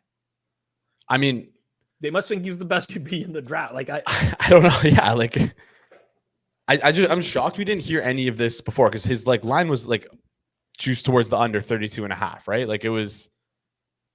Dude, this was the best kept secret in one of the, like there was not even a whiff of there's not a person on the planet. I'm not exaggerating. There's not a person on the planet who mocked Penix to Atlanta at number 8. Can I say one thing though? The only person who like said that Atlanta could consider taking a quarterback here is Eric Eager. That's the only person who I've ever heard say that. Didn't have an official mock out for it, but like he was the only person who I heard said like they're not going to do it, but it actually makes sense for them to do it. He said it on the Twitter Spaces today. Yep. He brought it up. I mean, I'm just wow. I'm at a loss, man. I'm more mad that we got robbed of like an actual like potentially generationally fun offense to watch. Like a legit, like fun as fuck offense to watch. That's crazy. St. Petersburg, Florida. Those white sunglasses are pretty killer too. You know what? This is insane, man. But it's also dumb because the 5th-year option, right? Because it's going to be more. It's way more expensive now that he's like picked so high up. Like for quarterbacks, he's not playing the first 4. Is he gonna like? He's not playing the first 4 years. You have Kirk. You just gave Kirk Cousins $140 million for 4 years or whatever it is. Probably more. I don't even remember what it is, but I don't know, man. I don't know. I would love to be able to interview Atlanta's GM. I don't know. Again, it's nothing. I'm not a player person. I'm not a scout. I don't pride myself on who's going to be great, who's going to be bad. I love that on the board. They compare him to Joe Flacco, but it's like it's listing out like what did that say? I actually have to see that again. It was hilarious. Explosive arm, mentally tough, Joe Flacco. Those are the 3 points that they have for Penn. Like comeback player of the year, Joe Flacco. Yeah. I again, I think this is a terrible pick. I'm just going to say it. Yeah. It has nothing to do with Penix as a player. It has to do with his age, the amount of other holes that the Falcons have on the roster. It's just weird. They might like. I don't know the all the details of the Cousins deal, how much is guaranteed or whatever. Yeah, it's $100 million guaranteed. Thank you, Wilkin. I was looking for this, dude. Like, I don't know, man. I'm trying to pull up the Cousins deal right now. Where's the Falcons? Why can't I find the Falcons? There they are. I mean, I don't see what their plan is. Like, this is crazy. This is just insane. I mean, this is the one. This is the pick that throws everything for a loop, right? Mm-hmm. So $25 million dead cap if you cut him after the second year. Bears pick is in. It's got to be Odunze. It's got to be. I'm looking for the spoilers now. Dude, the Bears are ecstatic right now. The Bears are ecstatic. Well, listen, I hit an Odunze number 9 that I never thought I was going to hit, honestly. Mm-hmm. And here we are. Yeah, Bears are laughing, man. They got their number 1 QB and their number 1 receiver. Like, absolutely laughing at this point. That this does mean, though.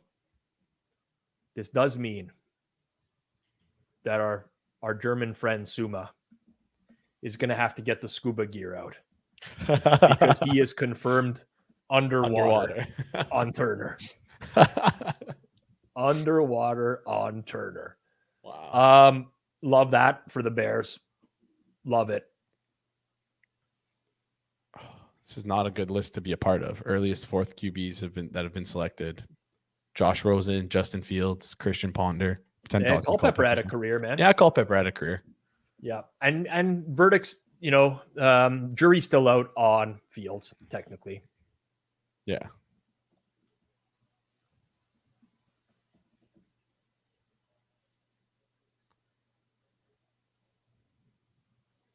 Okay, so number 10 is going to be the Jets. We have lots of options here, but they're working a trade, apparently, according to Ian Rappaport right now. Wow. So did someone say Vikings move up to 10? Is that? Yeah, it's looking that way. Is that what it is? The Jets are trading with the Vikings. So this to me tells me it's not McCarthy.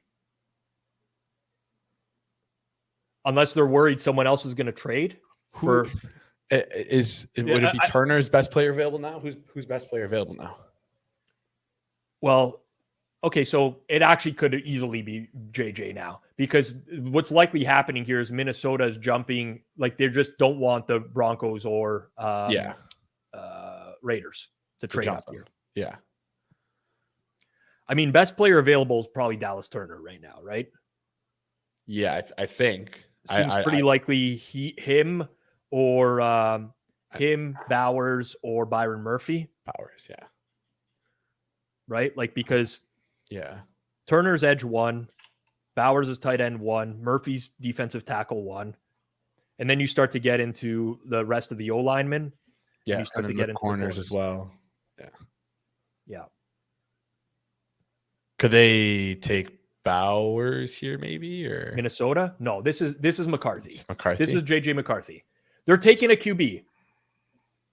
It's so JJ. it's funny because Moretto just tweeted the Falcons might have just saved the Vikings from themselves because Moretto got a DM. Moretto's getting his QB, and it is going to be JJ McCarthy that is drafted here. And this makes a lot of sense. They don't give up as much capital. I don't know what the exact trade is going to be, but the Vikings aren't taking Bowers. I agree with you, Brad. It's JJ. It's JJ. Rest in peace, Moretto. Honestly, with Moretto's track record of predictions, McCarthy will be a Hall of Famer. That would, I mean, he would take that. So, yeah, obviously, I'd take any sort of outcome where my team wins and I'm wrong. And I'm just completely wrong. Yeah. What are we at for likes on this stream right now? Not enough. We had a respectable number. 50, 79. Ugh. This is a 200 watching, 79. Ugh. This is a joke, people. Come on, man. Obviously, you're getting some entertainment. Who is more entertaining than the Pizza Man when it comes to the NFL? Smash the like button down below. Let's go. Let's go.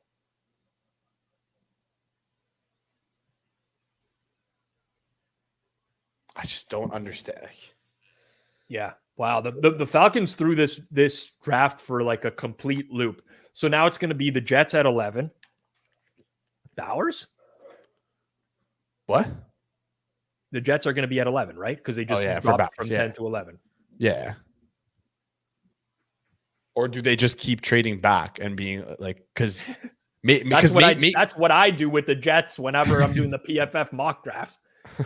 No, but actually though, go to the Raiders and say, hey, if like, because we've heard a lot of links of Broncos wanting Bo Nix, saying, hey, if you want a quarterback, you got to trade up ahead of the Broncos who are picking right before you. And yeah, Moretto conveniently in the side chats is not upset with the pick now. It's okay. It's fine. He's celebrating. It's all right. He'll have a Slavkovsky-esque career. That's a winner for GRP, by the way, on the over quarterbacks. And that's a loser for me. Yeah, whatever. Yuck. I played that too. I mean, I did not see the Falcons taking a QB, honestly. Props to Eager, man. For those of you who don't follow Eric on Twitter, what is his it's Eric Eager _, correct? Yeah, follow Eric. Guy is absurdly good at everything he says about the NFL. You know what? This isn't as insane as it seems from Harry here. The next great opportunity is Penix Rookie of the Year. Depending on what the price is, I can get behind that. It's not a foregone conclusion Kirk is going to be back to his former self off an Achilles injury.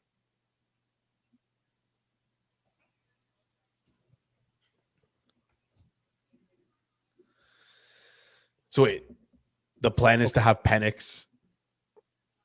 I'm so confused. I don't know. Vikings traded number 11 overall and a 4th and 5th round pick to the Jets for a 6 for the 10th for the 10th and the 6th round pick. Sorry, 203. Really? I read is 203 6th. I assume that's not what Schefter is tweeting. Is Schefter providing fault? Oh yeah, pick number 203. Sorry, yeah, I just read the notification and not the full tweet. You are correct, my friend. Is 203 the 6th round? That may be the 7th round. I don't know. I'm not good enough at that stuff. Yeah. A pick back. A 6th, 7th pick back. Anyway. Well, 203 just divide by 30, right? Can't do that off the top of your head. It's a 7th rounder. 7th rounder. Yeah. Arthur Blank should stick to Home Depot, bro. That's comment of the night right there. Oh, comment of the night. I think this is. I think for Murray, Vikings were already ahead of Denver and the Raiders. Were they worried Denver would trade? I think they're just preventing 100%. getting leapfrogged. Yeah. At that point in the draft, they knew they wanted JJ, and they're fine to give up a 4th and a 5th. Who was someone at PFF did a mock draft with 5 quarterbacks going in the top 13. They were in the wrong order. That wasn't to the Falcons. It wasn't to the yeah.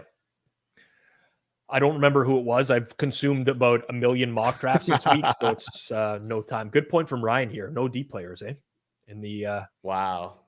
First 10 players. Circa underwater. They can join Suma with the snorkel, the snorkeling gear. They can join them.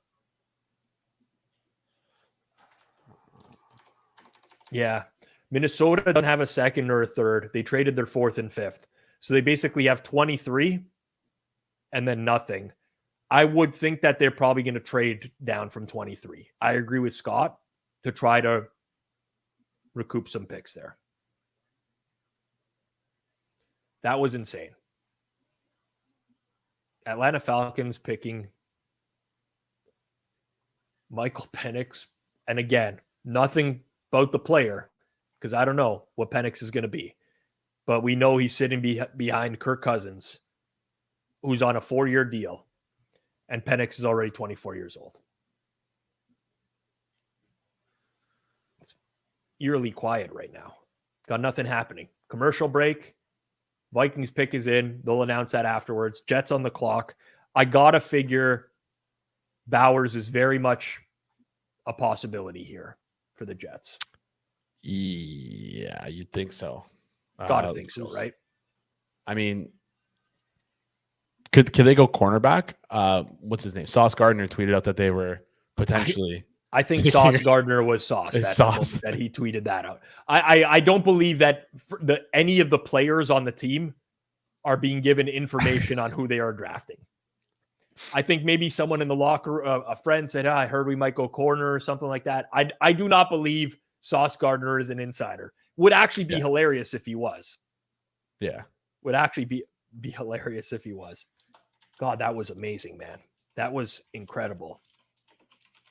I just don't want to see Latu go anytime here soon.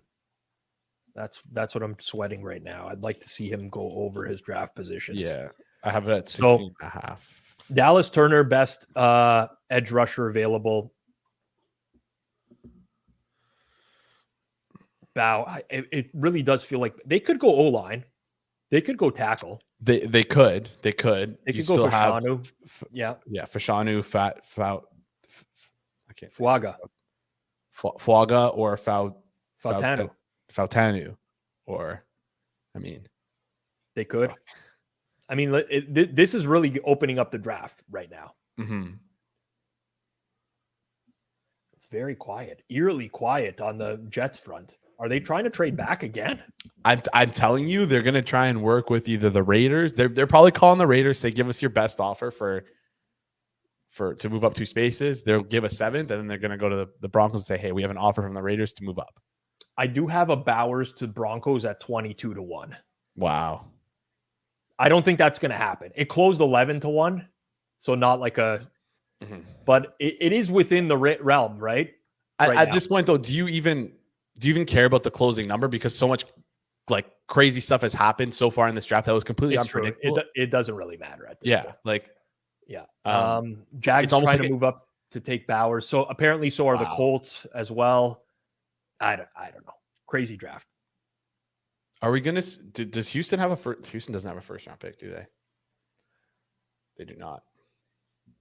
I was going to see if we could get Sketch on the do you know who Sketch is? Hello, brother. I have no fucking idea. How's it going, brother? I have no clue. Chat. Give me a yes in the chat or a what's up, brother, in the chat if you know who Sketch is. Well, McCarthy is fired up to be a Viking. I don't want to make any rude comments about the people that are around him there, but Got some smoke shows in that room. Let me just tell you that. I was gonna say I am pro whatever dress JJ McCarthy's girlfriend is wearing. I am pro that dress. Yeah. JJ McCarthy, he's a winner, he's efficient, and he's Alex Smith. I mean, yeah, it's nuts. I'm gonna bring TAs in here. I'm gonna bring him in right now. All right, sounds good. TA, what's going on? Man, I still haven't recovered from Penix. I'm dumb. That was one of the most surprising picks, probably in the last decade that I can remember. The top 10. I mean, can you remember one that was that kind of flooring? I know. I honestly, it wasn't even like it was on. There was not saying this to Jason, like a single mock draft on the planet that mocked Penix to Atlanta at number 8. Like whoever mocked that, somebody get that guy a job in, he should be touting or something, because that would be one of the most incredible predictions ever. And we got the Jets pick in now, TA, as well. Oh, can I guess? Go for it. Is it Bowers? It is not. Wow. They've gone O-line. Oh, good for them. Smart. Yep. They made a smart move. Fashanu is going to the Jets right now. So that's in, and the Bowers drop continues at this point. I know that actually I saw your mock draft yesterday. I think you had Bowers to the Broncos as well. I did. And I fired like a long shot on Bowers to the Broncos a couple weeks ago, because I just figured this is kind of the range he's going to be in. So now I'm in that sweat zone. Yeah. But one QB left between Raiders and Broncos. I feel like we might see Bo Nix at this point. Well, do we know? I mean, how's Moretto doing? Does he not like JJ McCarthy? He doesn't like him, right? Well, he's now changed his tune completely and pulled a 180. Now that he knows it's inevitable, he's changed his tune. 180. He says, well, at least, it's a fine pick because we didn't have to move up all that much to get him. Whatever he's got to do to convince himself. But I mean, I agree with him. He just kind of like drafting McCarthy is basically just like having Kirk Cousins back at the helm for, another 5 years or so. And yeah, crazy. I just can't. I mean, it's one thing for Atlanta to take a quarterback after the Cousins signing, but to be Penix over McCarthy. I mean, if it was McCarthy, I actually would have been like, okay, all right, I kind of could get it, but just to stick at 8 and to take Penix is just incredible. I was so stunned when I saw that. And I guess me and Suma are going to go scuba diving because we both had Turner under 9.5. I mean, my God, I couldn't predict this. So yeah, incredible. I mean, I can't remember a pick. In all honesty, that shocked me as much as that one. Yeah. And again, it's nothing against Penix. It's just that he's already an older quarterback who you're taking in the top 10. He's 24. He's 24. They signed Kirk Cousins to a 4-year deal with $100 million guaranteed. It's not like Cousins play in 1 year and that's it. It just doesn't make any sense. Like it makes absolutely no sense whatsoever. So crazy. So, anything else in the top? I mean, I think everything felt pretty standard. I think the only the funny one was the Chargers. Like, how did we get sucked into Latham? Like, man, Daniel Jeremiah and Schrager, they all jumped on board. Even Field Yates, Latham to 5.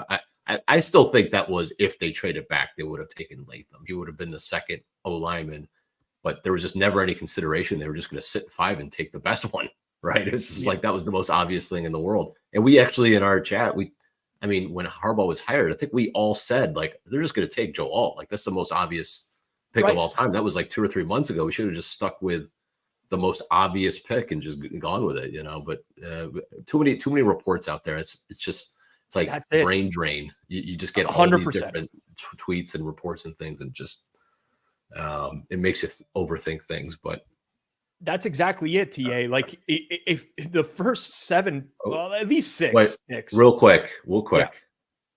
Just randomly got a text from my Cardinals source. Something's going down. Cardinals. That's all I know. Ooh, all right. I don't know. I don't know if they're trading up for somebody. I mean, I could see them go after Dallas Turner if he's still there. Yep. but that's all I know. Let's see if I hear anything more, I'll let you know. But so what were we talking about? Well, like the mocks from 2 months ago Chargers. are actually looking good. Like the top 6 picks were very logical picks, right? Like franchise quarterback 1, 2, 3. Arizona takes best player available, Marvin Harrison Jr. Chargers get the number 1 O lineman in the draft. You get Nabers at like that was just very logical. But there were so many conflicting reports and rumors and whatever in the past couple days. And again, I mean, I'm going to take this away as a lesson for next year as well. But these teams have been so tight-lipped this season, happened a little bit last season as well. And we respect a lot of these guys like Daniel Jeremiah, and it's not to like throw him under the bus. He's been a very good mock drafter and plugged in for a long time.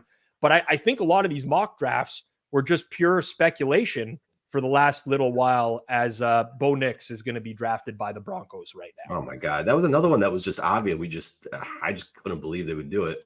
Like the Broncos are a poverty franchise right now. Like let's call it out. Sean Payton is just yes. Oh man, yeah, something's keep an eye on Arizona. I'll just say that. I don't know exactly what it is, but something kind of major happening. All right. I don't know I have no idea what it is, but so do they have the capital to trade up to get Bowers? Is that something that they would be? No, they have McBride. They don't need it. They don't need him. He said this. I should have. He called me. I was with my daughter. Oh shoot. I don't know what they're. I mean, I said jokingly all along. I was like, man, they could trade that 27 pick for T Higgins. That would be fun. Pair Higgins up with Marvin Harrison, but I don't think that's what it is. But I think that they do need pass rush and any corner help. So if Turner keeps sliding, that would be a really good get for them if they can move on. I mean, they have 10 picks this year. They have a ton of capital.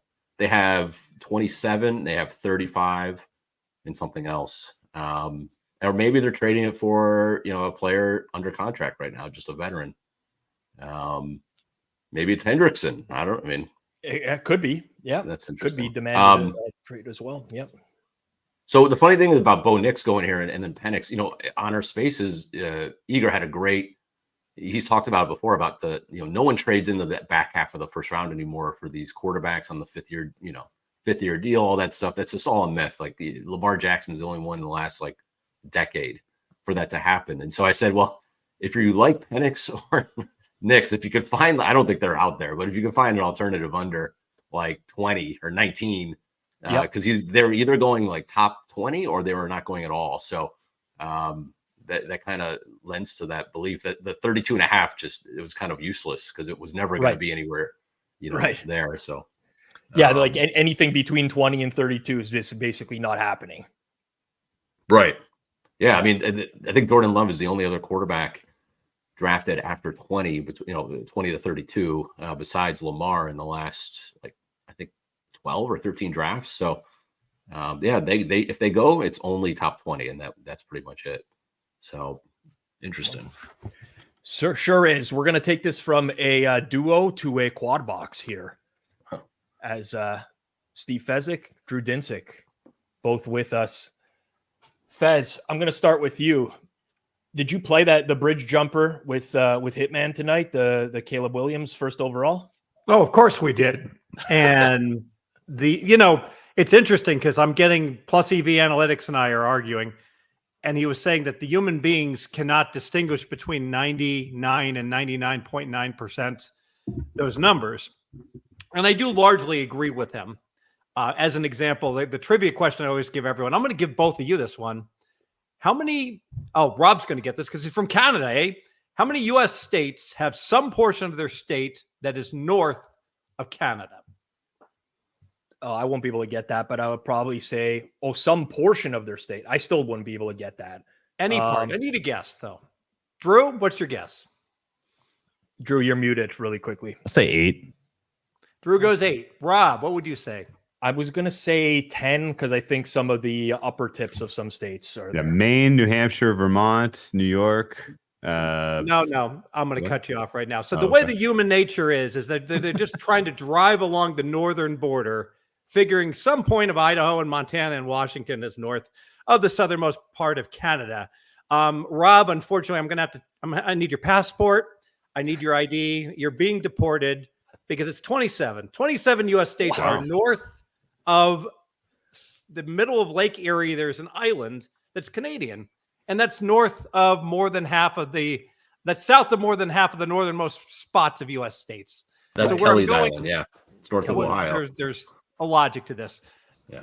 Most people would say, I'm 99% sure half the U.S. states are not north of Canada, and they would bet it with conviction. But having said that, I'm an actuary and I'm a math nerd, and we're able to distinguish between 90, 95, 99, and 99.99%. And Caleb Williams, basically, I quoted Dirty Harry's in a movie, all right, where he basically, it's a mortality risk. You're just pricing, was he going to get severely injured or killed before the draft was really what your risk was. I still can't believe it's 27. But I yeah, it. I got it. By I'm the way, not giving up my passport for that. I'm not giving up my passport. What Canadian knows that?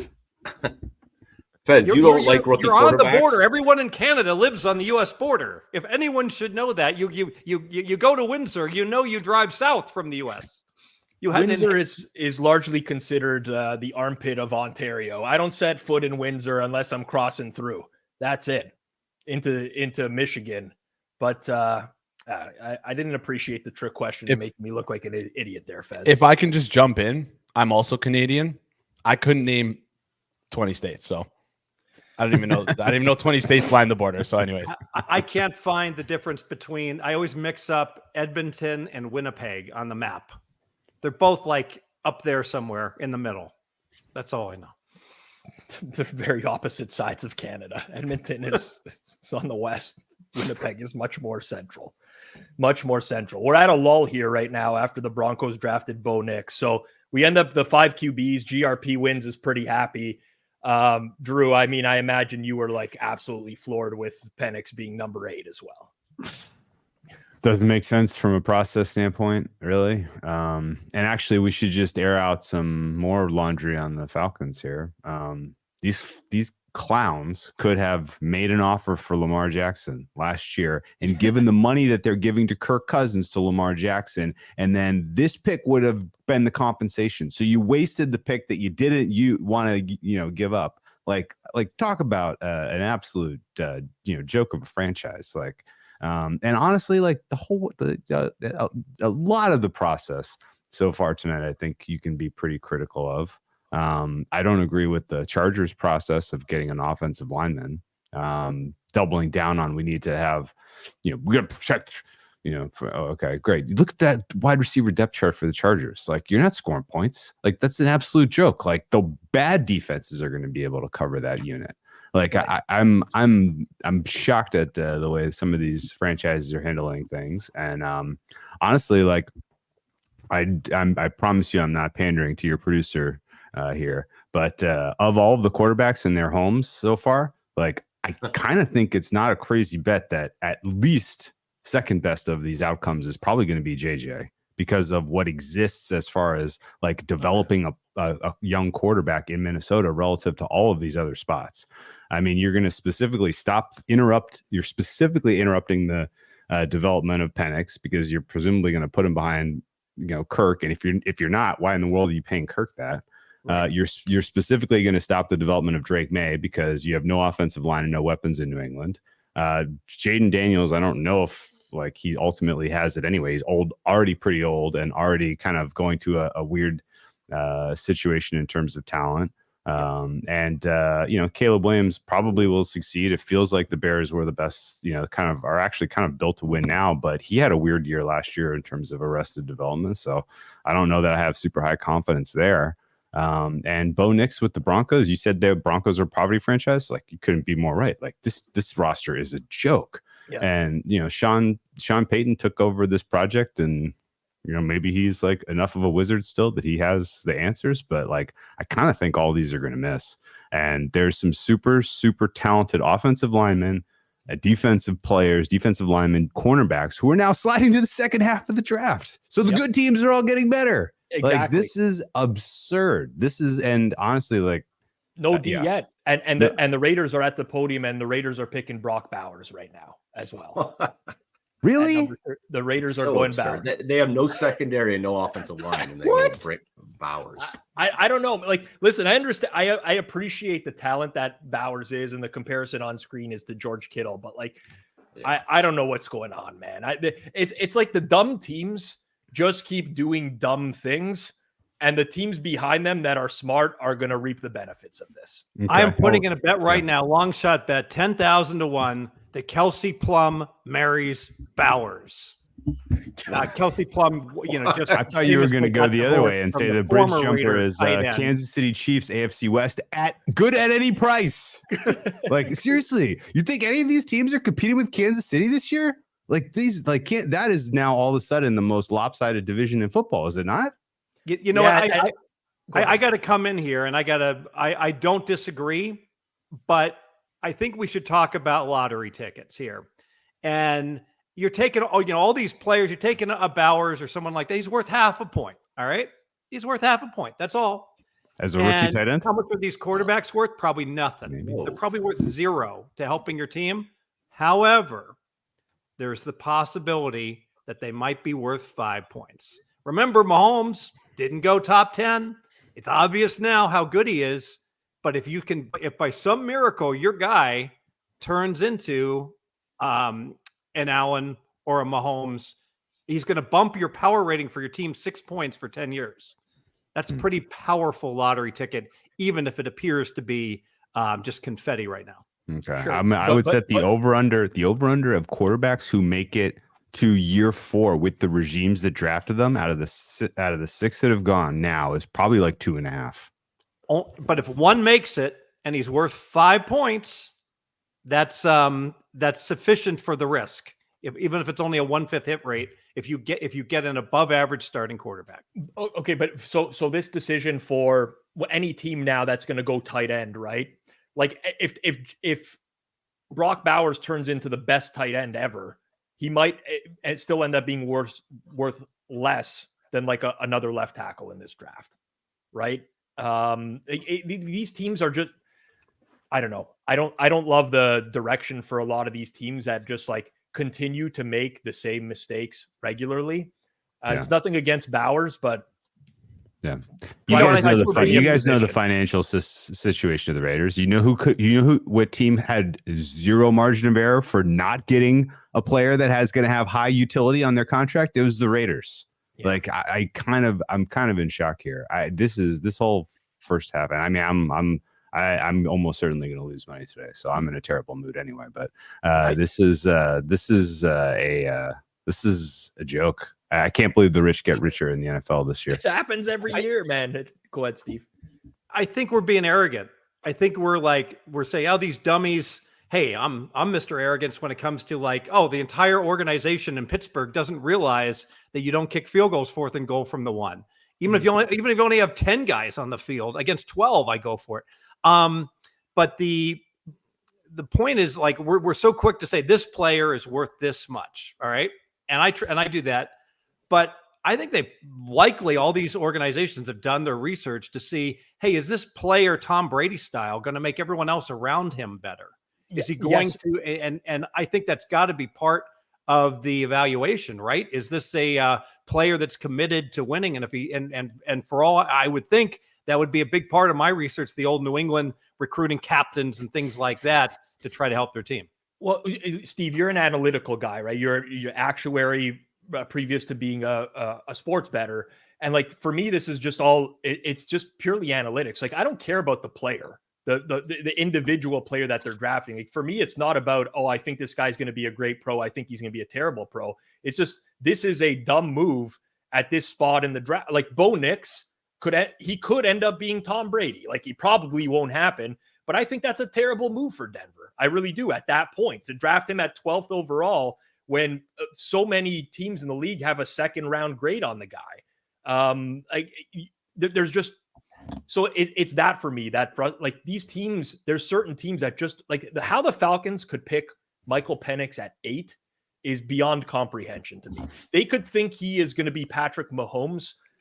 Like, it's still, there's so many opportunities for them to trade down, to do something completely different than take him at a 24-year-old quarterback who's going to sit behind a guy they just gave $100 million to for 3 years. Yeah. It's more the analytical component for me than it is. It's like, not even analytics, man. It's just vision. Yeah. Like the signing Kirk Cousins said what to you about how you view your franchise, your roster? It says we're ready to win now. Yeah. Why in the world would you donk the 8th pick on a project Who is that you're going to have sit for a couple of years? Who is the second most important player on an NFL football team right now? Don't say backup quarterback. I'm going to say the backup quarterback Yeah. in many ways, especially with the 17-game schedule. More and more, I mean, your season's over if your starter goes down. It's over. You know what? I will bet Michael Penix probably for Rookie of the Year. I'm not going to lie. I think there's a real decent chance that Cousins might not be himself, could suffer an injury this season. The Falcons O-line, we don't actually know what they are yet because they never have to pass protect, and now they're going to have to pass protect. I don't know, but no, I don't mind being arrogant and saying that so many of these teams are being run by absolute dunces. Like, this is crazy. This is crazy. I mean, look at, if you want to compare it to Green Bay, they took Jordan Love when Rodgers was there, but Jordan Love was 21 at the time. It was a 26th pick in the draft. Yeah. Like, and he needed work. Like, it was a nice succession plan. It was already a loaded roster. This is completely opposite. You've got an old quarterback. He's 24. By the time Cousins is gone, maybe you call it 2-3 years. So he's going to be 27, and you still don't even know if he can play yet. It just doesn't make any sense. You could have gotten a quarterback in that quality, kind of the 4th or 5th best quarterback any year if you wanted in the first round. It doesn't have to be this year, the first year in the contract. It just changing makes no of sense. the guard. AJ McCarthy to do it. That's the other thing. You passed up a guy with a higher upside who's got 3 years in the age curve ahead of Penix. It's weird. It was a really strange pick. I don't understand it. So anyway, we're probably being a dead horse, but it's the Saints up now, and offensive lineman closed as like minus 500 for their first pick, and we are getting an offensive lineman. So nothing crazy off the board for the Saints. So they're going with Fuaga out of Oregon State. Saints are taking him out. No defensive players yet. Still no defensive players. Can I ask a question while you guys are here? We all bet win totals. The Bears win total was what before tonight? It was like 8.5 or something. It's pretty high, right? 8.5. I mean, with Caleb, this is the best roster that any number one pick quarterback, I think, in our lifetime has stepped into. And you add Odunze at 9. Like, this is a legit playoff team. And if you get a Stroud, I mean, I know it's the Stroud is the outlier rookie year, but even if you get 75% of Stroud, I think this is a 10-win. I think this could be a 10-win team. I know typically I'd like to fade kind of all the noise and kind of the hype, but I think this is a really good team. I mean, does getting a Odunze change anything at all? Because he wasn't supposed to be there. No, they have DJ Moore, Keenan Allen, and Odunze. Like, it's a really good roster. It is. And the defense, when healthy last year, really showed that they're a real defense. I mean, everyone was talking about them at the beginning of the year while the entire secondary was injured. I don't know. Oh, by the way, this is interesting that Daniel Jeremiah reported just now that Kirk Cousins did not know and was not given a heads up about that pick as well. Not that that's typical, but like, I'm sure he's not a big fan of that right now. What in the world? What is the upgrade or downgrade on the Bears quarterback this year? I don't know enough about Caleb Williams. Go ahead, TA. I mean, let's say you even called it even. Let's just say adding Keenan Allen, adding Odunze, whatever they add on defense, they haven't lost anything. They added really good players. It's even if you wanted to be mean and call him the 25th best quarterback, which whatever, I think that's about what Fields was last year. Still a better team than last year. And the last 2 months of the year, that was a playoff level team. I mean, they were 3-point underdogs in Green Bay, a playoff team in the final week of the year. So if you're asking that question because you think it's not really an upgrade in quarterback, I think the surrounding pieces plus the fact that they were playing so well at the end of the year, I think it's a playoff level team. But that's not the question. We all agree the major upgrade with all the position players. Where I'm going, if we asked everybody in December, where's Fields rank in your quarterbacks, we'd all say average, 15th. Well, now we've downgraded him because the world. I don't think so. Yeah, I don't think Now he's below. That he's no good, right? Because no one wanted him.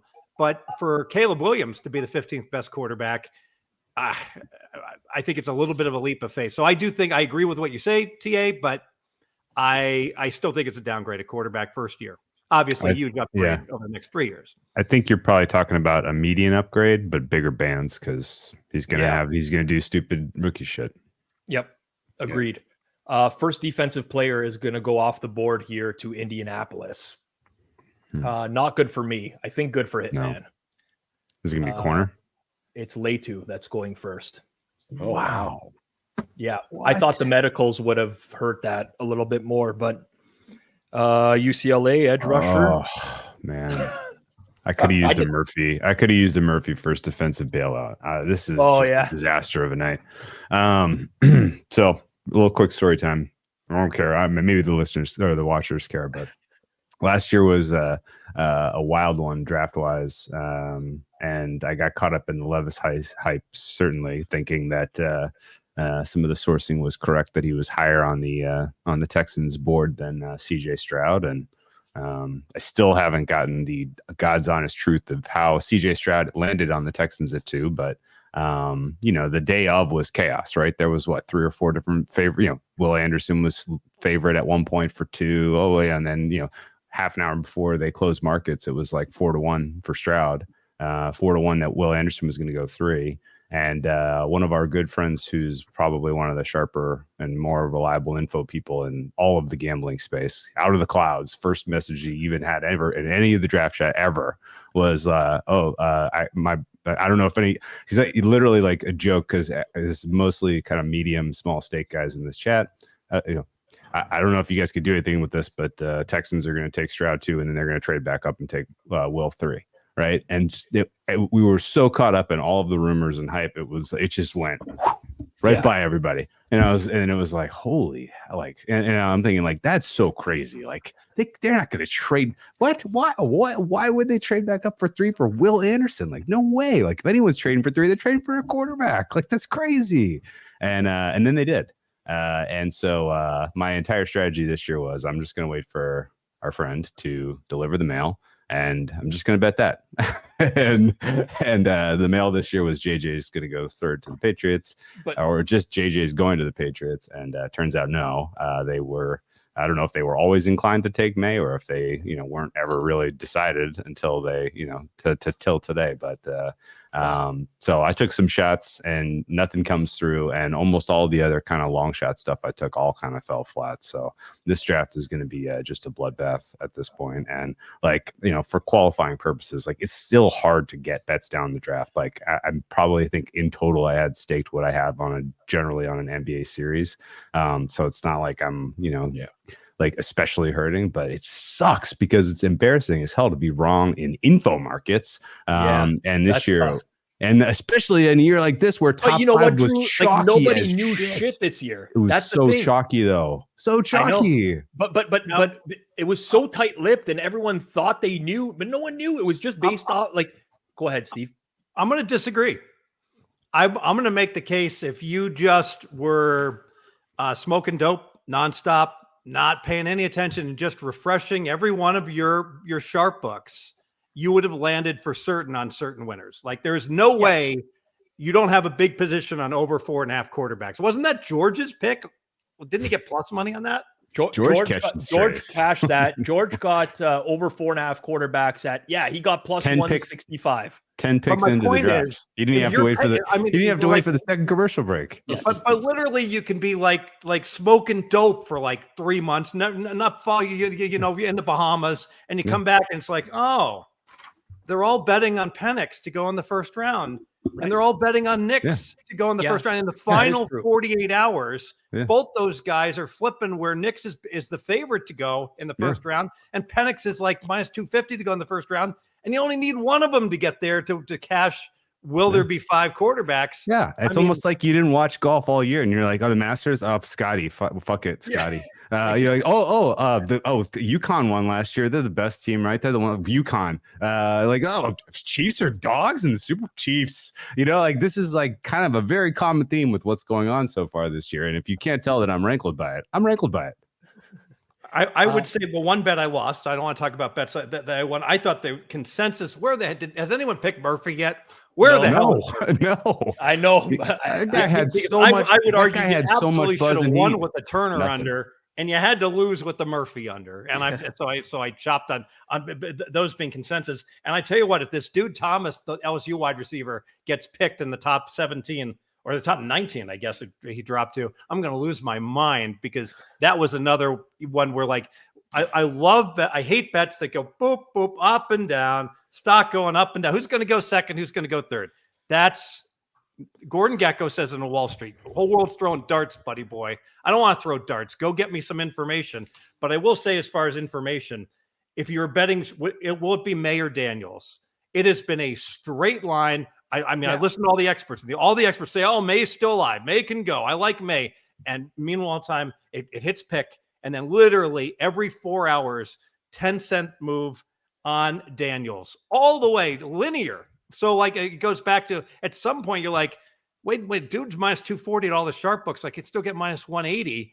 Even if I bet Maye, let me get me some Daniels and just be done with it at that point. Well, yeah, this is like an old school type of draft like that, right? Yes, that's the way it used to be. The last people will study this tomorrow, but the mock drafts from a month ago were more accurate than the mock drafts today, which rarely happens in the NFL because there's more information leading up to the draft. But I feel confident in that. Also, the Seahawks are picking right now, and you don't have to wonder anymore, Fez, about Murphy, because he's about to go off the board. Are you shitting me? To the Seahawks. Murphy? Too late for me. So I'm sure somebody got it versus the openers. Yeah. What? Congrats to those. If somebody in the chat room, dude, if we have a chat room, got Murphy at 16.5 or 17.5, chime in and do a Barry Horowitz, pat yourself on the back. Yeah. Good work. Byron Murphy, defensive tackle, Texas, is going to the Seahawks. Number 2 defender. We're going to get a defensive run. Like, there's no corners gone yet, right? This like, that sucks. is coming. That's coming. This sucks. That was a great pick for them. Except for the fact that, I don't know, they wasted how much draft capital on Leonard freaking Williams? I know. By the way, Atlanta is still 10.5 in some spots for season wins. Drew, get off the line. Get over to Bet US and bet Atlanta under 10.5 and come back. Okay. I think better bet's just going to be like Bucks to win the South, because everybody else looks like they're just being run like idiots. Yeah. TA is checking in with his Arizona contact right now. Apparently they're working up something big, are the Cardinals. I don't know what that means. Would the 49ers trade IU within the division? Like, that would be nuts. I don't know why they would trade him anyway. Yeah. I don't know why you guys are saying you can't get down on the draft. I got 100,000 down on just one bet. Oh man, that's good. So a couple thoughts real quick.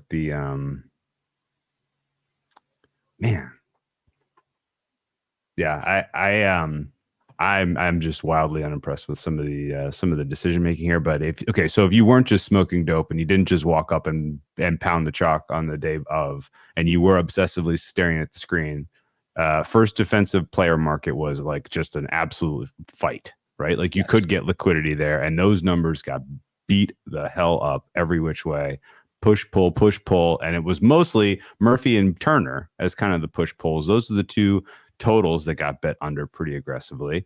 There was a little bit of Latu, but the Latu steam was people guessing that he was going to the Falcons. Yeah, he wasn't healthy enough to go first. Right, Drew? Yeah. I lost some Latu bets, but like, well, he did. Great price. Yeah, of course. And so honestly, like, that's the crazy thing, is that like people aren't throwing around money like that and like pretty sure of some player at some position without information that just was not even just like a degree off, but just like not even in the freaking ballpark. Yeah. Right. Not even like you know, like honestly, like it's almost like you're looking at the pieces of the puzzle all upside down and trying to guess the puzzle. Like that's kind of the way this felt this year, as far as like some of the more exotic and interesting ways to get money into this draft. And I'm stunned. Latu first defensive player, and then Murphy in the late teens. Unbelievable. How does Fez- Philly Fez- lose the first half and crushing the game? The 0-2 team in the must win. That's like the slam dunk. Well, it's first because half. the NBA said you cannot eject Joel Embiid, even though he had one of the dirtier plays of the playoffs to this point, and so Philly hangs on. Now Grayson Allen gets the award. I hate that guy. He hadn't done anything this year, but yeah. Fez, you got a lot of flack for tweeting that Circa will probably turn a profit on the draft this year. And the way that it's playing out, I think that they might. Yeah, because The Steam plays are losing. Like they're all losing.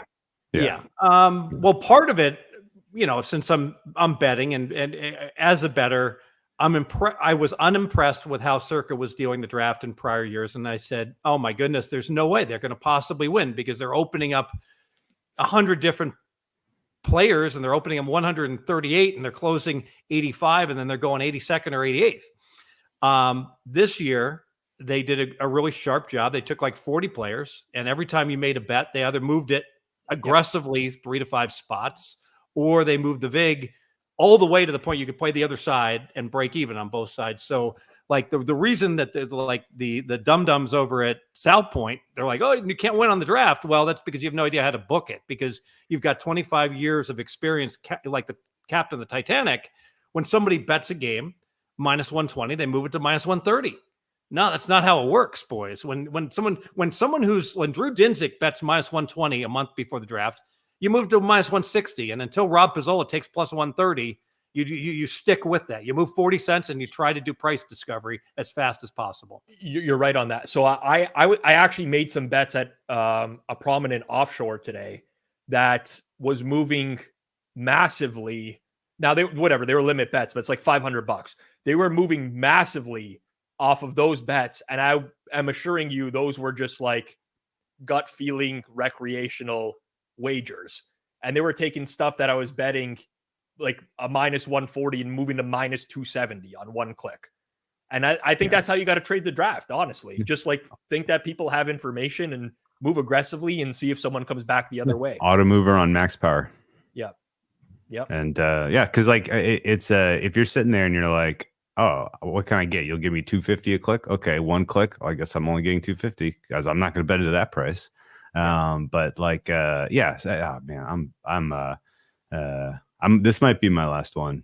Or you know what? I'm going to convert to the Church of Fez and just lay the absurd number on the 1.01 with a bullet.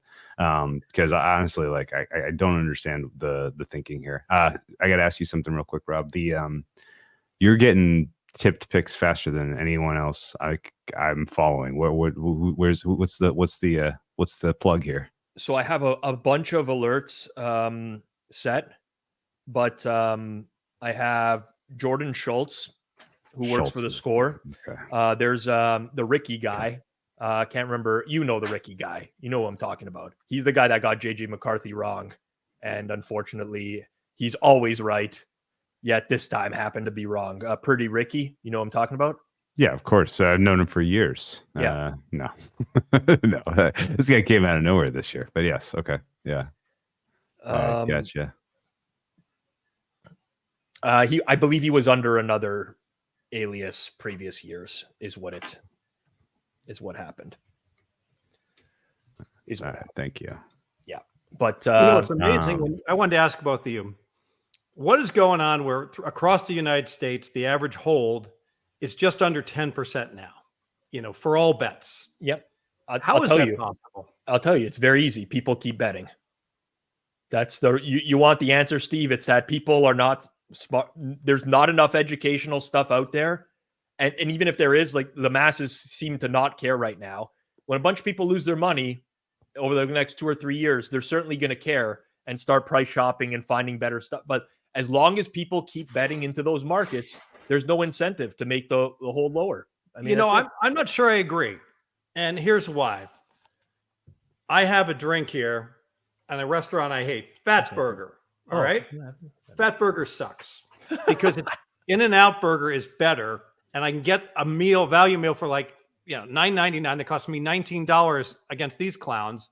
And the food quality is comparable.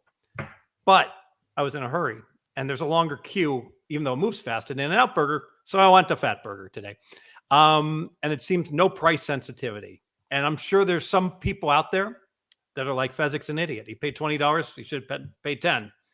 But convenience. He didn't. And that seems to be like the vast majority of sports bettors. Okay, sure. There's a convenience for certain people as well, and they're willing to pay more for that. Certainly that's possible. And if you're offering a good enough product where people are willing to pay bigger prices, then good for you for doing that. But I love this comment right here. Fez, look at the replies to Bo Wagner's tweets. Bo Wagner's the guy that's been going after Hitman recently in the last couple days. And yeah, you look at the replies to his tweets and you're like, there's just a lot of really, I don't want to call them dumb people, but dumb in the betting space. Yeah, so go see the movie The Sting if you've never seen it before.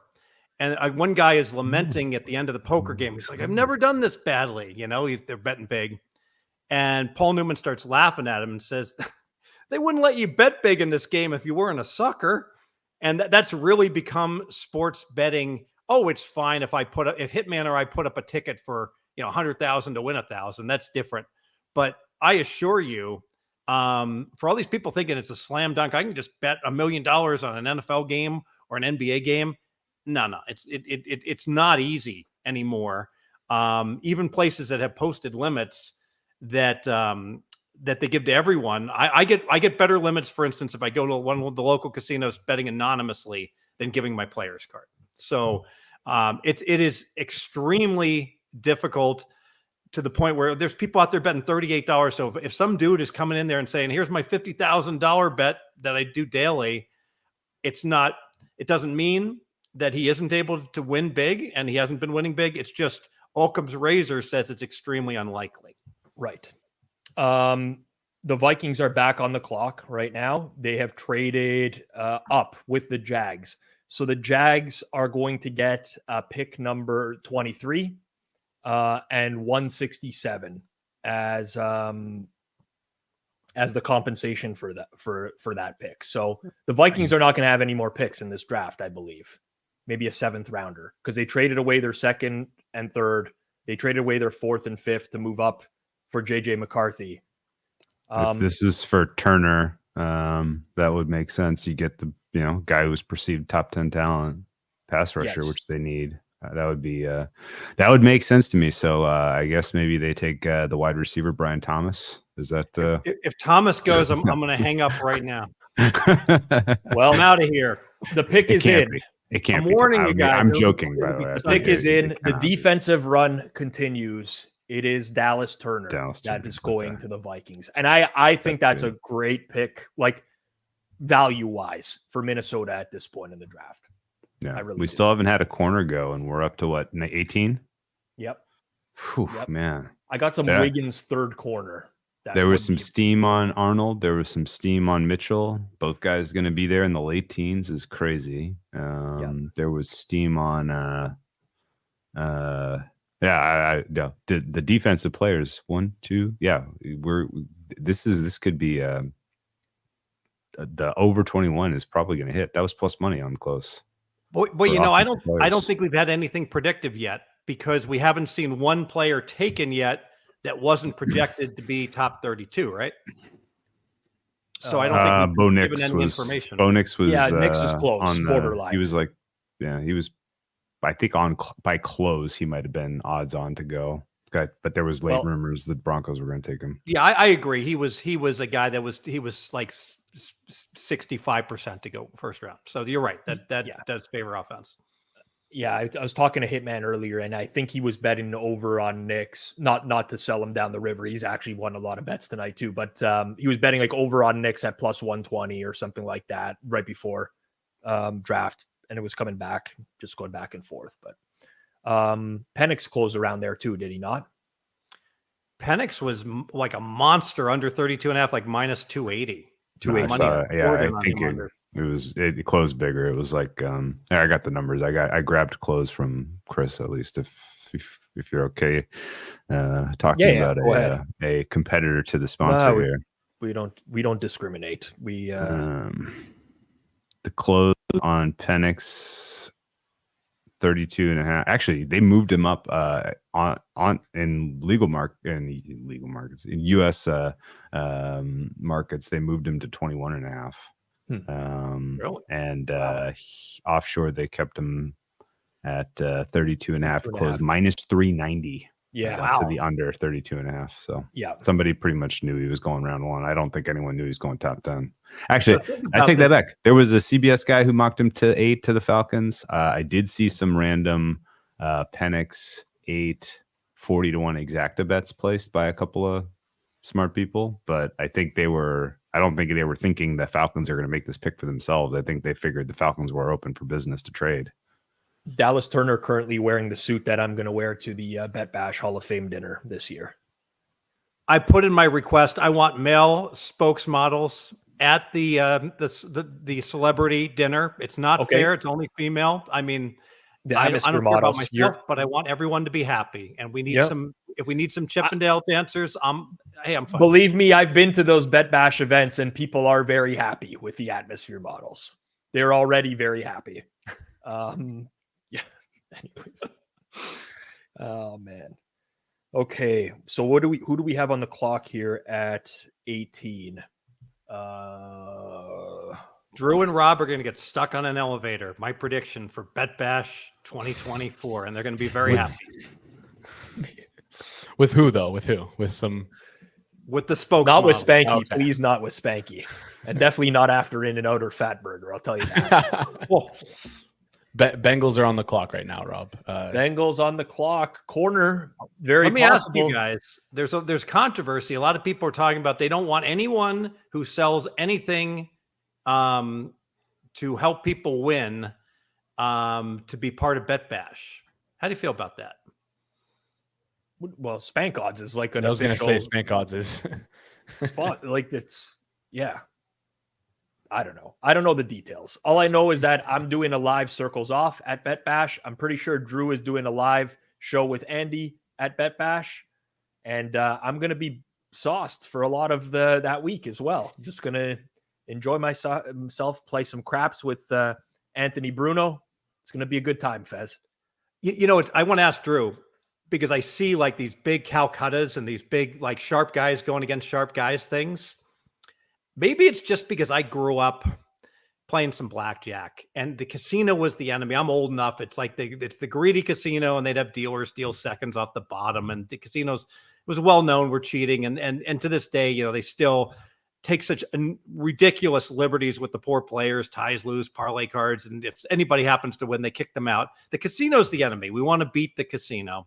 And we're just so ingrained in that. The idea of playing with my friends and making any substantial bets other to lower the vig, if we're on opposite sides, it's so foreign to me that like none of us do that. And yet it seems like a lot of people do that. So is it just I'm old and I had a different upbringing?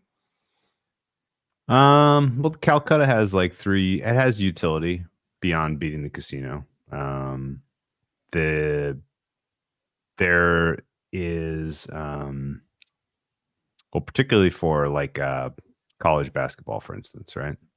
But it's a zero-sum game is where I'm at, right? I mean, yeah, there's no vig. There's nobody's taking anything out of the pool. Point. That's a good point.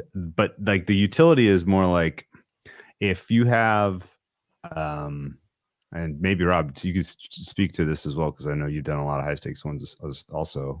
If you're in a knockout type of format at Calcutta, then and you have a position that's accruing value as you win games, that's very different than you just went and placed a futures bet, or you have a bracket in a high stakes pool that's doing well, right? Like you're gaining utility with every win to the point where the Rams NFL one is the only one of those that I like, had true blue success shipping, and going into the Super Bowl, I was in the green, right? Like I was going to get paid. regardless of the outcome of the Super Bowl. And so you basically have risk-free on to win 50K, right? Which it gives you, huge amount of, opportunity, particularly if you end up with the favorite. So there, it's a very different type of futures bet, having a stake in a Calcutta if you're doing well. I think ultimately, some of the other ones, do you enter the Circa Millions every year? Like, this is a plus EV entry for me, or are you like, I want to win $1 million because it's a little different though. Go ahead. Here's the thing so the Calcuttas, for one, I did participate in those for a while. I stopped because there was an issue with a settlement, which I don't want to get into, but I just don't want to deal with stuff where the money's not guaranteed. But two, I would invest $120,000 and I would look at my EV at the end of the thing. And this is using my numbers. And I'd be like, I have an EV of 7,000. And it's like, why am I doing this? And that's with my own, it's such a sharp playing field all around.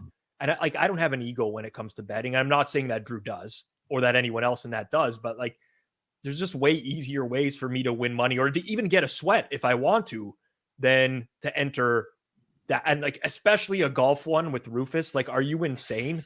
I'm not going to do that. I'm not going to put It's like a poker player. Look at me. I can play against the biggest, baddest poker players in the world. And maybe, maybe you can, and maybe you can actually turn a small profit, but why bother?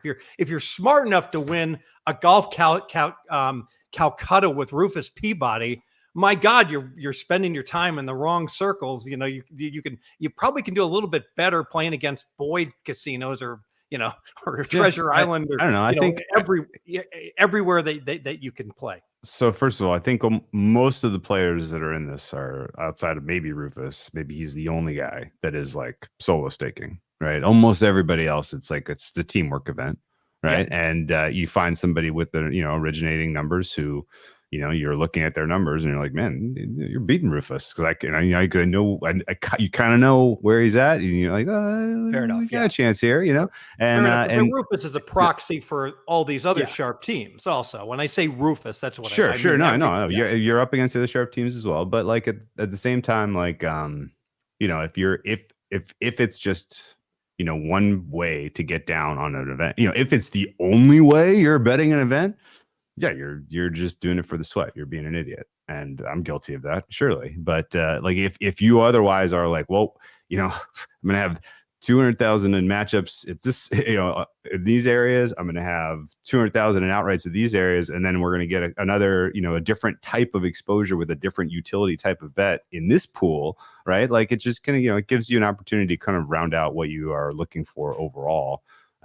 Using your dollars to to extract value, and it's a big free pool, and there's pride on the line because at least in the high stakes ones we do it publicly, so people kind of know what's going on and they can see pretty it's not, there's no, there are probably a lot of people who would even the three of us on here would be like, how do we're just supposed to trust that you win? I don't know what you bet on a Sunday. You never right? know. Yes. No, you never know. But with that, it's okay, well, hey, Johnny's need more evidence. Here it Johnny goes. still comes out and says, you know what?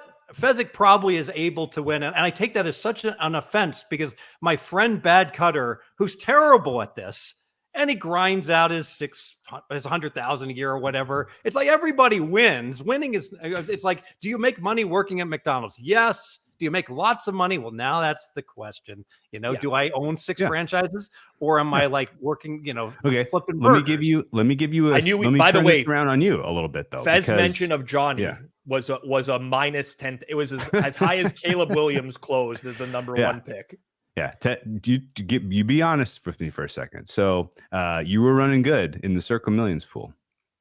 You were knocking on the door through most of the season. Third. Okay. Mm-hmm. As you were thinking, I might ship this, was a part of you this will put to bed everyone who doubts me. This is the very public, proof, right? I still got it, right?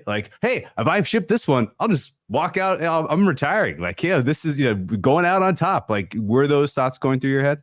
No, because it was unrealistic that I was going to finish first out of 5,200 people.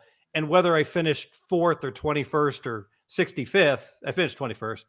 I think I actually, if you ask me, I think I got lucky because well documented. I faded. I picked just under 50% the last 5 weeks, and I lucked out because I bought an ownership percentage in Greg Jones, and he was one of the 4 survivors. It wasn't even my entry, but I had 16% of it, so I just got lucky when it came to that. So, but ultimately, financially, my equity in these contests, if you kind of like did a evaluation, wound up at like the high point for where it really was for the entire year.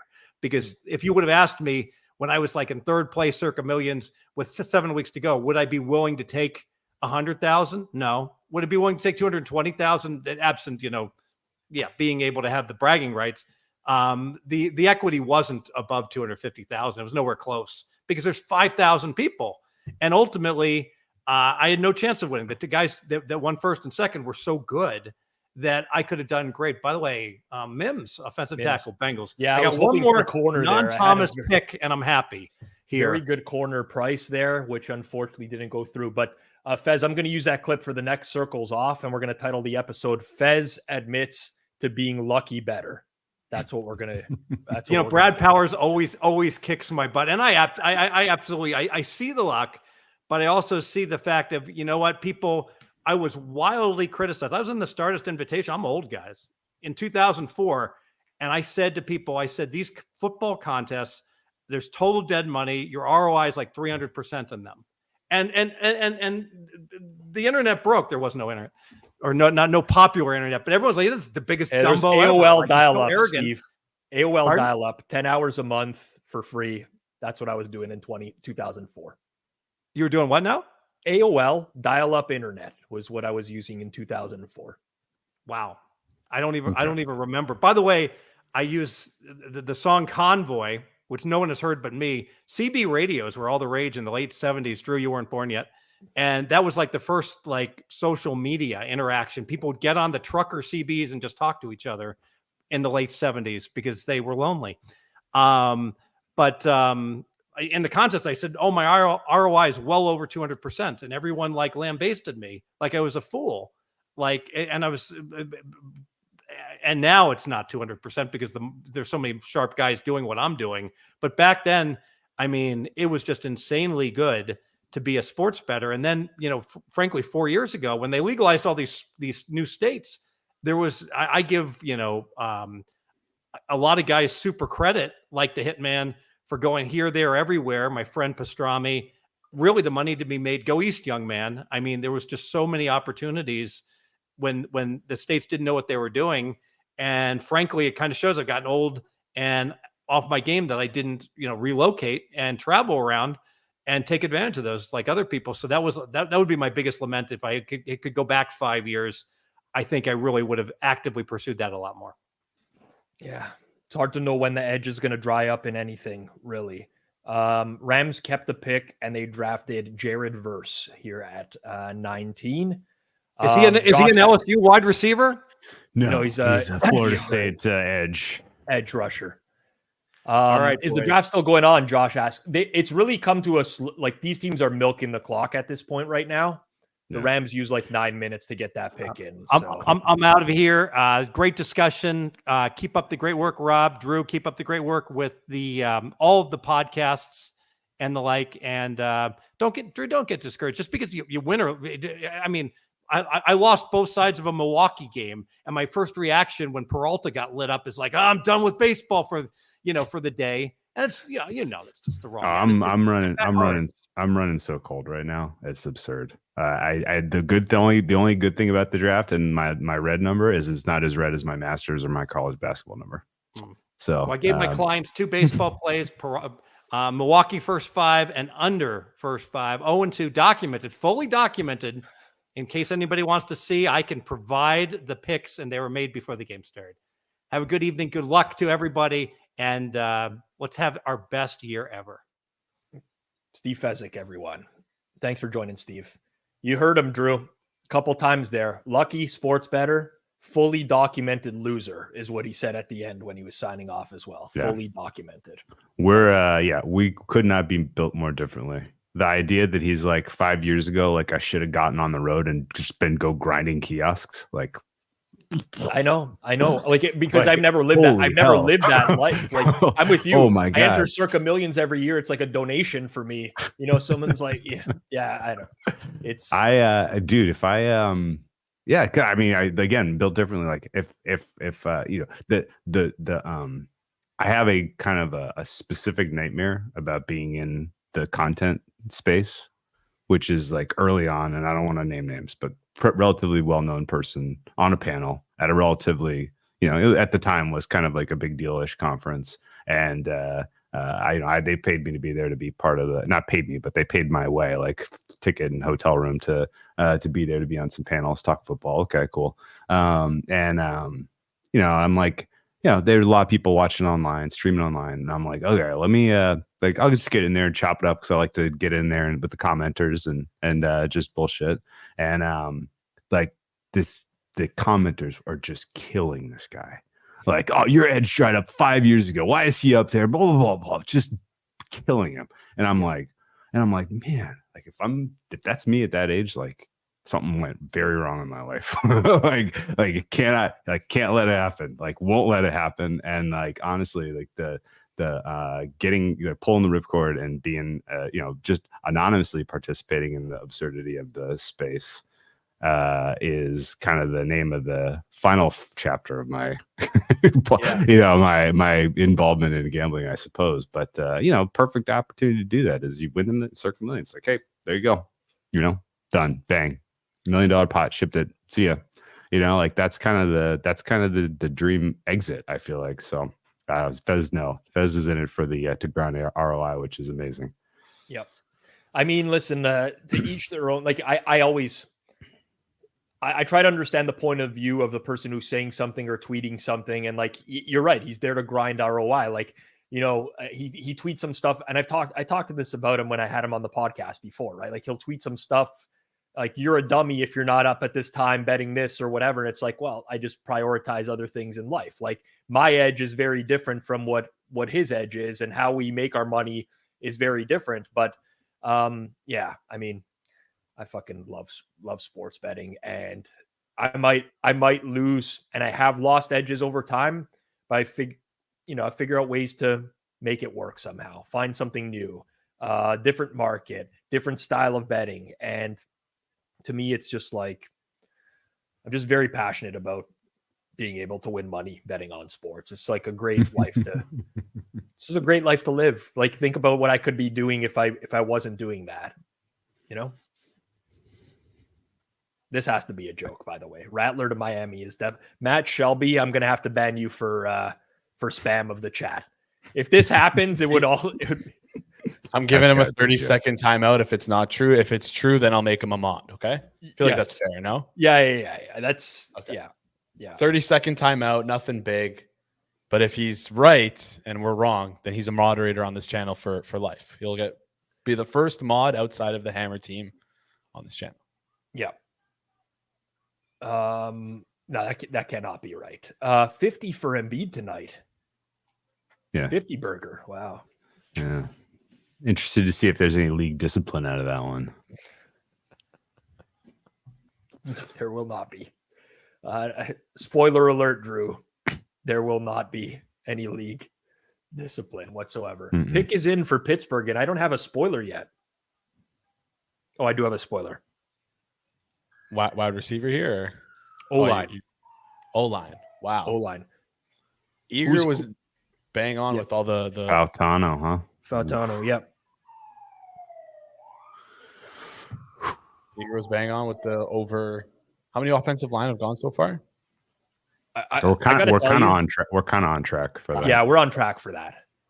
Okay. Yeah, I think the big hinge point is honestly going to be KC at 32. And I think Eric is pretty confident that they're going to go O-line. Yeah. And I have. At this point, with every single cornerback on the board, you might think they might want to replace L'Jarius Sneed with CB1. Like, yeah, we still haven't had a cornerback taken. That's Amazing. true. I know. Honestly, So I didn't want to jump in because you guys were for screening with Fez and you guys had that conversation going, but I want to like bring back the quarterback conversation just quickly here. I know you guys. Drew, I don't know how much you like follow college football or know next year's draft prospects, but I know it's like a really thin pool of like QB prospects next year. Do you think that is like kind of what played into like these teams thinking like, hey, we got to take our quarterbacks now, or like could that? Do you think if that had any impact on? Because I know I don't know much, but I do know that next year's class is really thin.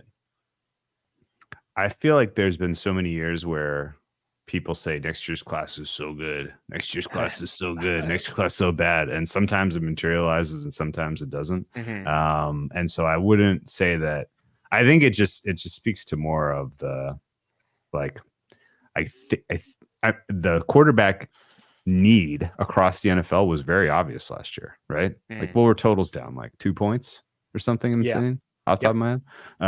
That was quarterback play for the most part, from what I can tell you. It wasn't like a big old macro shift in the way they were calling the game or like a bunch of bad weather or a bunch of injuries, because the same number of quarterbacks started as usually do, which I kind of in the back of my head, I was like, I guess there was a lot of backup quarterbacks, blah, blah, blah. No, so, I think just in general, people don't feel great about where they are at quarterback. And so they're reaching. I mean, like you guys consume a lot of draft content beyond Knox, right? You looked at big boards and stuff. Yep. Like it was not consensus that top 32 talent were Bo Nix and Michael Penix. No, absolutely not. And JJ McCarthy was kind of in like the high 20s, right? Low teens, depending on who you looked at. And so like there were the reachiness, I think, was more about need than it was about what's coming up next year. Cause like, again, like as Rob knows, there may be a divorce coming in Dallas with the quarterback. There may be, there may be some guys who get knocked loose next year that you're going to be able to pick through the free agency as opposed to going hard with the draft. So I don't know, because every team that needed a quarterback didn't even address it yet. As we look at the Raiders, and they got a force multiplier with Brock Bowers for Aiden O'Connell this year, unless they decide to go with Gardner Minshew. I think they'll probably go with Minshew, but it's I agree. I mean, it's weird. I like this pick a lot for the Steelers because like Dan Moore is not a left tackle, and now they have Broderick Jones and Fashanu. I think just like, again, the way that this draft worked out, they end up with a good old lineman here at this spot. And hopefully it's Graham Barton. I'm hopeful, at least. I have some under Graham that would be appreciating a win. What number do you have on Barton under? 21 and a half. So this is it. It's now or never. It's probably going to be somebody terrible. Actually, they could use that. The Dolphins look like cupboard is bare right now, too. Yeah, and the Dolphins could easily go line as well. Yeah, and the way that they navigated their free agency, it's like they're going to bring back Tua, or they're going to sign Tua to a long-term deal. So they need help everywhere. Mm-hmm. Big time. Unless they go Spencer Rattler here, then maybe they don't bring back Tua. Wilkin. So why Fashanu over Barton for the Steelers here? I don't know why, other than that, like they're pretty consensus, like graded right around the same. Yeah. Right Fashanu got medical. He got medical red flagged for a knee by 1 million people, allegedly, but maybe that was all lying. So who knows? Well, I mean, Latu, goes earlier, medical red flags as well. Tons of stuff that I think Peter Schrager guaranteed that the Rams would go offense. They drafted Jared Verse. Like, stuff. Nobody knows fucking shit this year, man.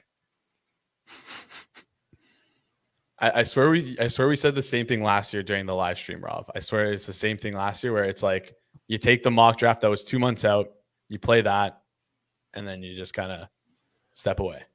It's when in the information game, you build up and Drew knows this as well, right? Mhm. Like you work with people regularly and you hear something from someone, and ordinarily you're like, that person's been very reliable in the past. I have to trust what they're saying. But Yeah. you have no idea where that person got it from before, and they may have gotten it from someone who they considered to be reliable, and they're not. I mean, it's just weird. I did see the JJ McCarthy stuff yesterday. I was pretty convinced that was going to happen because so many accounts that I can see played that heavily. And that came from like several sharp groups. So somebody thought they knew something and they were convinced that was going to be the play. But that's such as life in the information game. You don't get it right all the time. Sometimes you do. Paulo Banchero, right? Do it again next year. No, I'm saying like the same information comes next year, same time, same kind of prices. I'm playing it again. Of course, I'm in the same boat as you. Actually, I think like on aggregate, my McCarthy numbers for 3 were like plus 450, right? And this was at a time when like the actual public landscape, you had maybe like a 50-50 split across people who people thought the Patriots were going to take. And so it was like, okay, well, this ought to be repriced anyway. And I can get like on aggregate plus 450, like easy call, right? And I needed to pull the ripcord sooner when it ultimately looked like it wasn't materializing today. Right. Like once DJ is out there with his final mock and doing the rounds and he's like, yep, 3 is going to be Maye. And everybody's like, Tommy Curran's like, it's going to be Maye unless they trade. And it's like, you know, you hear that stuff and I needed to pull the ripcord then, or at least de-risk. And I just was like, you know what? Like this is, you know, it is what it is. Yeah. So, and again, like, you know, I'm going to be in a much less favorable place financially if something stupid happens in like the Knicks Sixers series, or in the, which one am I really sweating? Yeah, if the Magic come back and threaten the Cavs, I'm gonna be in deep trouble. So yeah, I mean, April's not a total loss. Let's get in there though. Time. It's getting there though. Well, you could have put down $100K to win $500 on Caleb Williams. Like our friend. I wonder what kind of rewards points, Caesar's rewards points he got for that bet. Might be worth it just for the rewards points, no? But isn't it for usually if it's like minus, it's like to win, but if it's plus, it's you're right. You are not. Yeah. So you only gets like $500 worth of. I don't know how the rewards points work. Well, for Hitman, that's a lot. Colts asking how the draft went last year. So NFL draft went last year was a small loser for me, mostly because of Will Levis. But on day of, the word got out pretty high confidence that A-Rich was going 4. And that one was a fun one because like Levis closed something like minus 4,000 to be picked 4th. And so that one was an easy one to just be on the other side of somebody who was very wrong, and got back a lot of Levis losses. The NBA draft last year was a dream. The NBA draft 2 years. So I guess I'm turning into an NBA guy as far as information goes because they just don't lie as much. They're just like, yeah, you know, like, hey, let's get together and figure out what order these guys are talent wise, and then if it doesn't fit with us, we'll just make some trades. And the impacts after you get past that super duper top level guys in the NBA are pretty marginal anyway. So there's no reason to be like super duper cloak and dagger or lie about who you like. I'm blown away with like some of the lies I heard in this cycle that were just like had to be like not even in the ballpark of real. Honest, like must have been cooked up with like, you know, the analytics guys at a dinner. Like, what's the stupidest thing we could say that would be like the most ridiculous? Like the Brock Bowers to the Jets. Did you think that was real? I personally did not. You did not. Okay, you thought that was a smoke screen? Okay. Suma's a Jets fan, and he did think it was real, and I do respect his opinion, but I did not think that was happening personally. Yeah, the Jets wasted no time after taking a tackle to say that was a smoke screen. We got you guys. You know, like that's ridiculous. And I'm trying to think of some other good examples off the top of my head. I don't really have any, but well, we still don't have a corner taken in this draft yet, and the Dolphins pick is in, and they're not taking corner. They're taking Chop Robinson. Chop Robinson? who I'm happy with this pick because I needed Robinson to go first round, but I was thinking he was going to go more towards like the Bucks range, 26-ish, than 21st. But so we've had 4 edges and 1 interior and 0 corner and 0 linebacker. Well, we didn't expect linebacker, but that's linebacker and safety I didn't really expect, unless you consider Cooper DeJean a safety, which of course a white corner, he's going to be moved to safety. That's just the way that white corners, they don't exist basically. What were you guys able to find a book? I don't know if you guys looked for this. Were you guys able to find a book that said as like called out versus as listed on NFL.com for player drafted? Because safety was like 500, 600, plus 500, plus 600 to go in the first round. There's no safeties mocked there. Cooper DeJean could be called as a safety though. So I tried everywhere for this scam and it wasn't working. He was listed corner on pretty much everywhere. So yeah. Because every book I looked at, either it was listed as like whatever it says on NFL.com, or there was just no house rules for like the draft. And I'm like, I have messaging support. Hey, do you have the house rules? They're like, yeah, just under NFL. Then they started to explain to me what an over-under was, what a spread was. I'm like, okay, you're useless. Anyways. All right. We're going to bring in another guest here. Live from somewhere warm. I know that for sure, having seen his Instagram stories lately. I'll slide out and let you guys. You can't stay in for 40 minutes and then bounce as soon as I join in. I felt like I was overstaying my welcome as it is, and I sometimes it's like prevents other people from coming on. So yeah, I know. I'll good to see you, Sharon. Hope you're having a good draft, and I'll tune in from the background. Best of luck, guys. Later, awesome. Drew. Thank you for joining. Drew Dinsick, everyone. I still love that every single time Adam joins, he has the no relation to Eric Chernoff. I can't get in the app. It didn't even have it this time, and it still sort of connected it to it. So I'm locked in. Yeah. Rest in peace to Eric Chernoff. Pour one out. I don't think he's made an appearance in the last several months or so. I mean, I'm sure he's in here, but just not as your cousin Eric, Adam. Sure. That's all good. I hope rest in peace is he's just no longer returning rather than actually passing, but who knows? No, I don't think he's actually passed. I'm fairly certain he's still alive and under a different alias, probably in the chat right now. Crazy draft, man, so far. First, 6 picks, I would say, for what kind of how we thought they would play out with closing odds and whatever, but then just shit went off the rails, especially at number 8 there. And incredible run of like offensive players to start. It's just a lot to take away from what's gone on so far. Let's see if defense catches up here, because I think what we're getting to now is the point where it's been so offensive heavy that there's probably all these teams to go one bar like 30, 31, 32 probably have some of these defensive guys rated way higher than they expected to have. So maybe we get a run on defense here. And hopefully it starts with the Eagles coming up at corner. I would like that quite a bit. Yeah, Eagles corner. I got nothing for Eagles, so I'll let you have that. I kind of just want the Eagles cornerback group to remain miserable as a Cowboys fan. But sure, makes sense. What are you going to do? Eagles are a very good front office. So we'll see. I guess with the Jags trade, I have corner, O-line, the next 3, assuming no trades. Eagles, Jags, Cowboys. What do you have, Cowboys? Likely O-line, but I would not take wide receiver out of play. Okay. So I guess Guyton's still out there. Yep. Where else are they going? Barton probably. Does that make sense at all? Not really. But Barton was like 21 and a half, and he was the Jeremiah guy that just loved his under and stock was rising and stuff. We haven't seen him go. Barton can make sense if they could see him playing center, which is possible. That could make sense. I have a weird sneaking suspicion about Xavier Worthy, honestly. Really? Yeah. Boy. It's just call it Cowboys fan intuition. I could be totally wrong. I probably will be totally wrong. But I have a weird – I mean, the way this draft is played out, though, there's just so many good players available now because of the runs of quarterbacks earlier that I think that maybe changes things quite a bit for me. Doesn't that seem risky for Jerry at this point, though? Yes.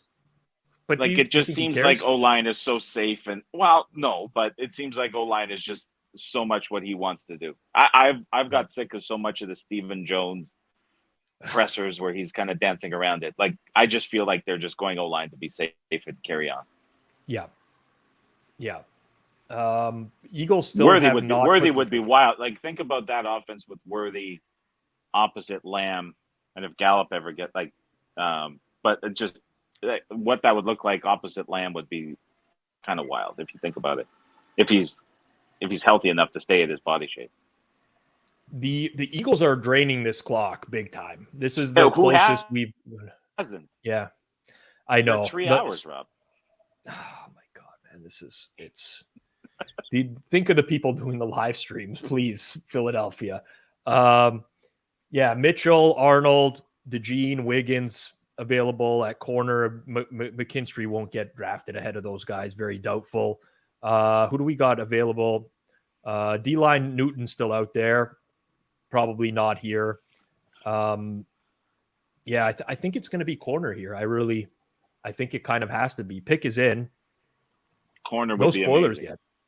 yet. Yeah. I'm anti-spoiler. I've got maybe I could switch. So I've got my father-in-law who doesn't speak English. I've been explaining the draft to him, and then I've got the wife watching the McAfee feed.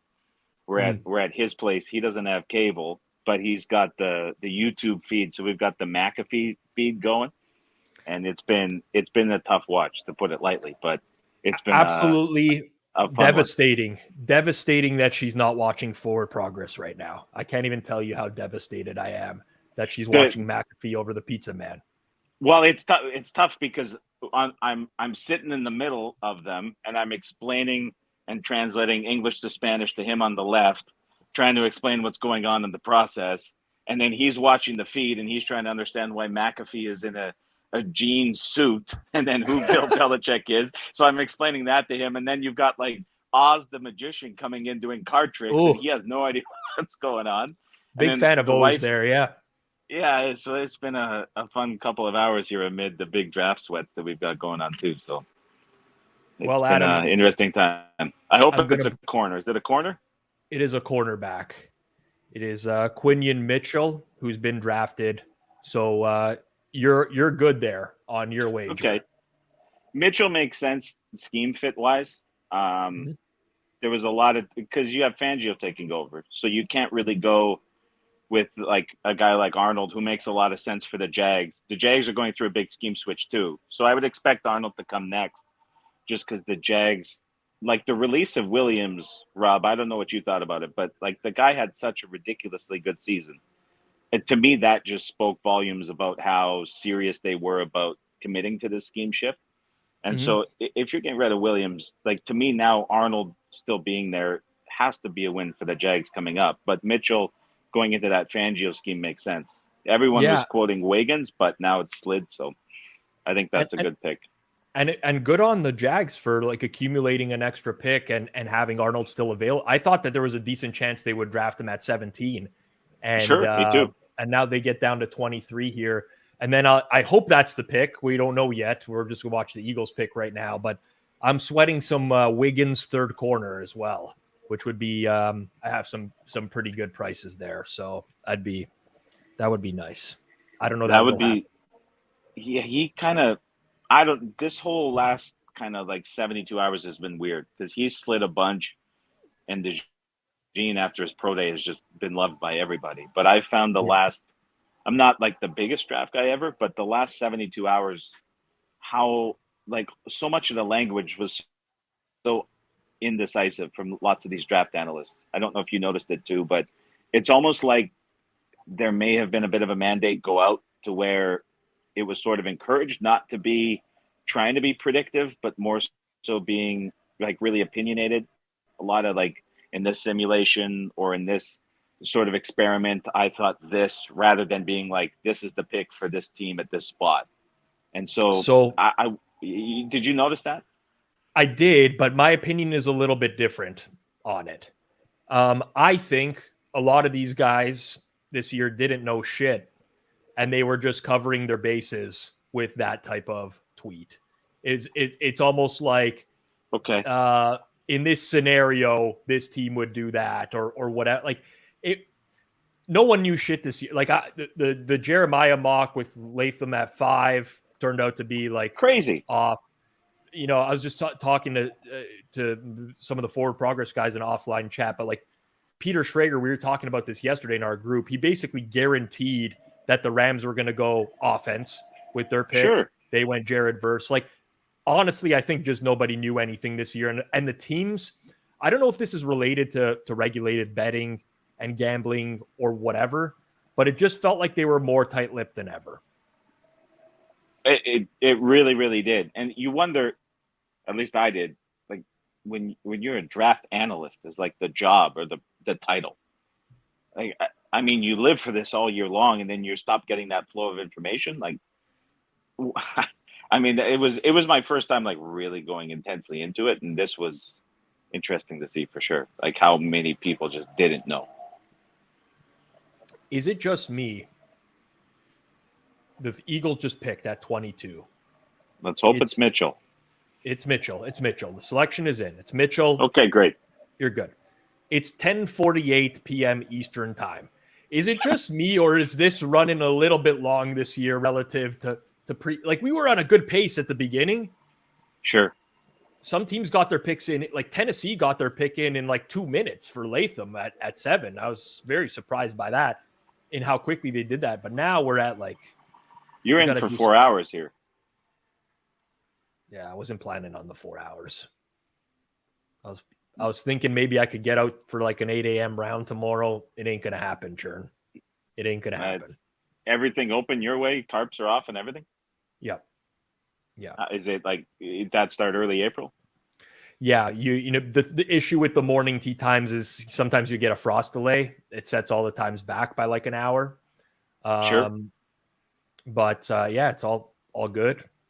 Golf season now. I'm in Vegas next week. That's an early Vegas visit.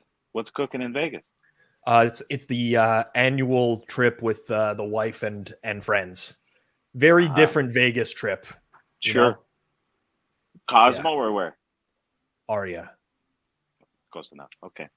That's the wife Nailed move it. nowadays. Yep. Yeah, she picks a different hotel every year and whatever. What shows? I don't even know yet. You're just going in blind, no questions asked. Let's do it. That's it. There's the restaurants are always planned out beforehand. The reservations are made before we show. There's always cabana day at the pool and whatever. But aside from that, it's not a gambling trip. Like I'd like to get down to Circa and see Benson, but I don't know if I'm going to be able to pull that off. Can I ask? Okay, I don't want to derail it. I've been following the stream a little bit in my ear, and I know we've been through an hour of non-draft talk. But what's the deal with this Benson versus the library fellow? Is this legitimate, like hatred, or is this just a show and charade going on? Because it hits my For You feed, and I'm like, who has time for this? I know Benson lives for it. Great on him. But this other fellow, like, what are we looking at here? Do you have insight here? So I've had my Twitter battle with Man of the Library before. I would say I don't. This is pure speculation. I feel like he's a very mentally unstable individual. He did not take too kindly to some comments I made on Circles Off about him saying sports are fixed or whatever. And he was really up in my mentions, DMs for like a week without getting any responses or anything from me before he eventually gave up that battle. But I know Benson. I think he's a very honest, transparent person. I think Benson, I don't want to put words in his mouth. I have never spoken to him about this, but I think he genuinely dislikes Man of the Library. Like, I don't think this is a facade.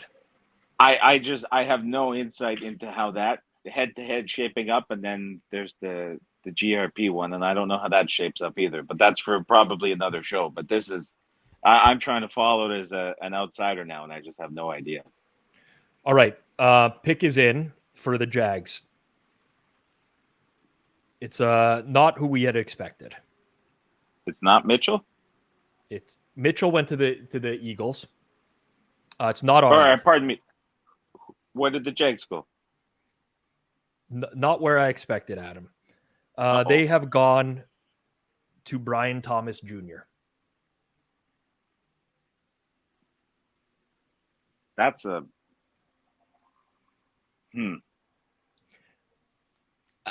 So they could have got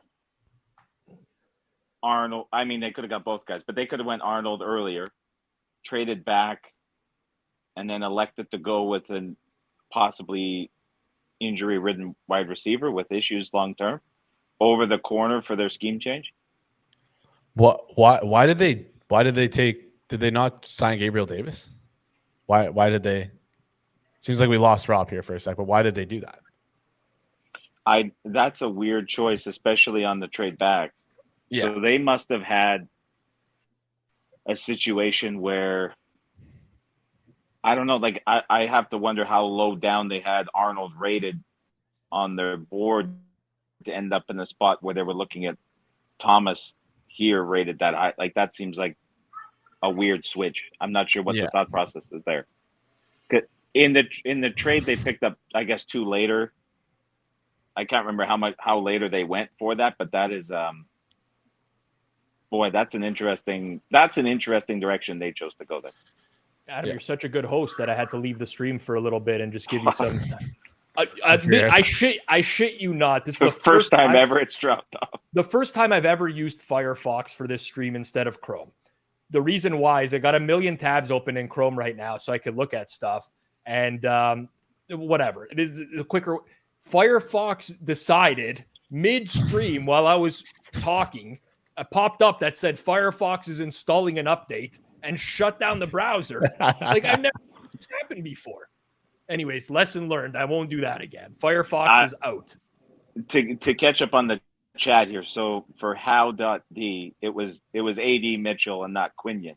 So that's still a couple picks away. And then the comments around the needle mover are interesting because I think Gabe Davis largely became what he was because he was playing opposite Diggs with Allen throwing to him, which is a huge benefit. Because there were like several weeks of season where Davis just disappears from everything. And so I don't know if Thomas solves that necessarily, but that seems like I don't know what situation the Jags would have had to have internally to say, here we are after the trade down to be sitting here and not go defensive back and instead go Thomas, because Thomas was going to be there anyway. Right. Well, Adam, just when you thought that this stream with the host disconnecting couldn't possibly get any worse. Do I know who's coming up next? Oh, if you haven't guessed by now how the stream could get worse, you're about to find out. Okay, good. We got him in here.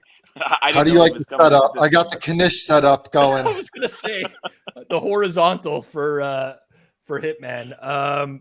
Yeah, I've been slouched in this position probably like 54 of the last 72 hours. So my back's not doing well.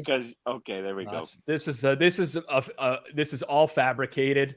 Hitman still has his Grint alerts turned on. I can tell when he's on the course. He played yesterday morning, Ocean Acres or something like that. That was two. No, he made a Sandy par on like 12 or something like that. I get all those alerts, Hitman. You can't lie to me.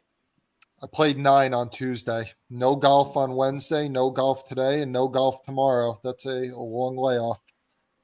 You doing round 2 tomorrow, or the back's giving you ailments, keeping you away from the course? No, my back's been, Pilates has been a godsend. Don't knock it till you try it, everyone. Like I might be the only guy in the entire thing, but it's helped. I had a little bit of tennis elbow going on. So do I. Where's the brace? Right. Where the brace? The left. I'm recovered. I played through it, and it's getting better. So are you a righty golfer? Yes. So left is golfer's elbow, right is tennis elbow. No. How are you getting? So how hard are you? It has to do with what side of your arm. Was it on the inside elbow or the outside elbow? The outside. So you must just be steepening and pulling the shaft through impact. No, it's because I bought the ripstick, and I was swinging like a maniac in my backyard for 3 weeks. And I sent Hitman one video of me at the simulator one day, and his response was like, "Damn it, I gotta stop playing old man golf." This guy goes out and gets the ripstick. He's trying to bring his swing speed up. Is it? You know what? It turned out it wasn't even my swing speed why I hit it like a bitch. It was just a lot of technique stuff. Went to a new guy and picked up a lot of distance. So I saw a Chernoff on his Instagram story the other day posted like a 310-yard drive or something like that. yeah, I wanted to give up golf forever. I was like, I'm done with this guy. Yeah, I was going to unfollow Adam, mute his account, everything like that. I don't got that, but Adam's been ducking me for about 2 years, and I was a scrub 2 years ago, and now like I'll be a single digit by the end of the summer. So I mean, the time to get me is now, Adam. If Rob is honest, he will verify several times that I've tried to get the live stream for various wagers and rounds with the three of us and somebody else. That's a real thing that I'm pushing for, especially in previous seasons. Tell me the Lions are taking an offensive lineman. They just traded up with Dallas. I would love that. I would be jumping for plus 270 for me if they do. So that would be amazing. I also bet Dallas first pick linebacker at 10-1. And the further they trade back, the better for me, because it puts you in Colson, Edger, and Cooper territory. So I'm guessing there's been a trade. Yeah, Detroit just traded up with Dallas. Yeah. How far back did Dallas go? So be wherever Detroit's 29, at, 29. I guess. Yeah. Did they 29. but did they get anything extra?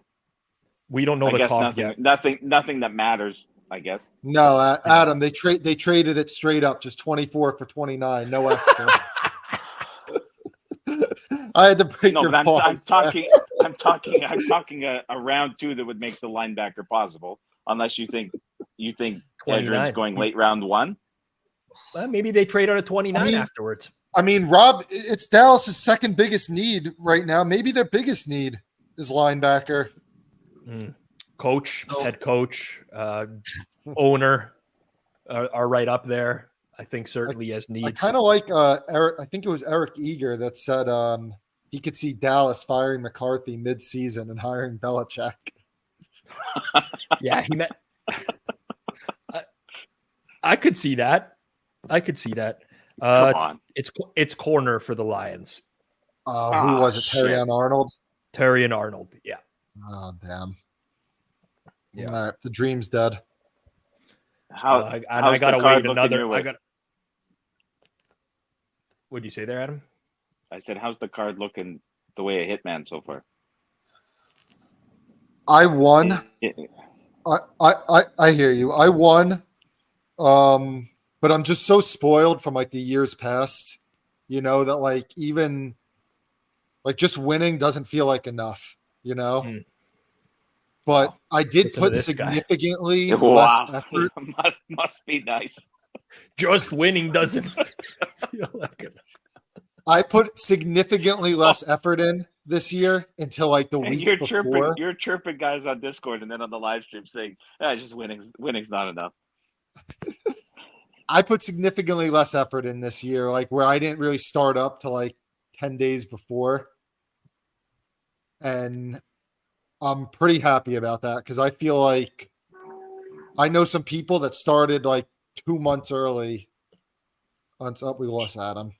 No, I'm still here. I went to video.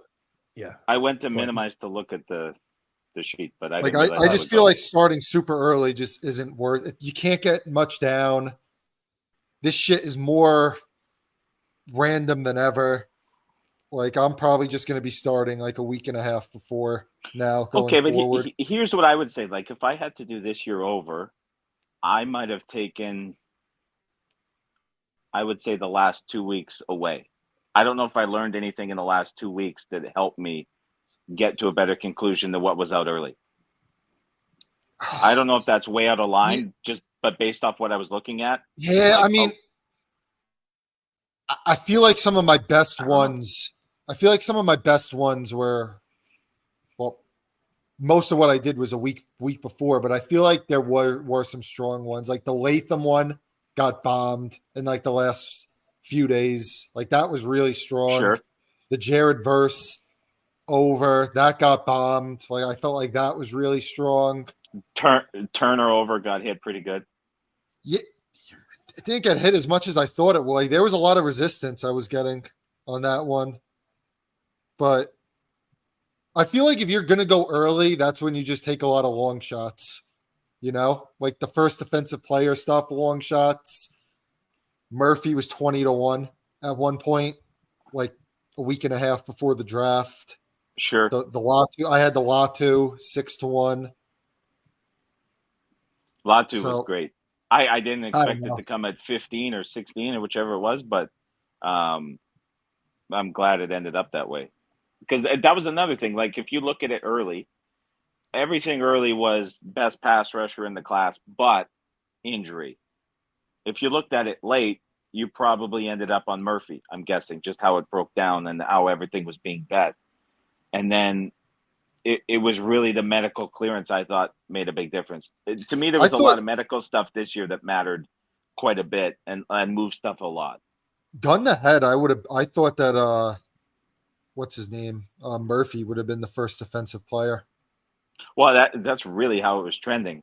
And I was worried for the Latu stuff. I don't know if it's because of how everything fell earlier.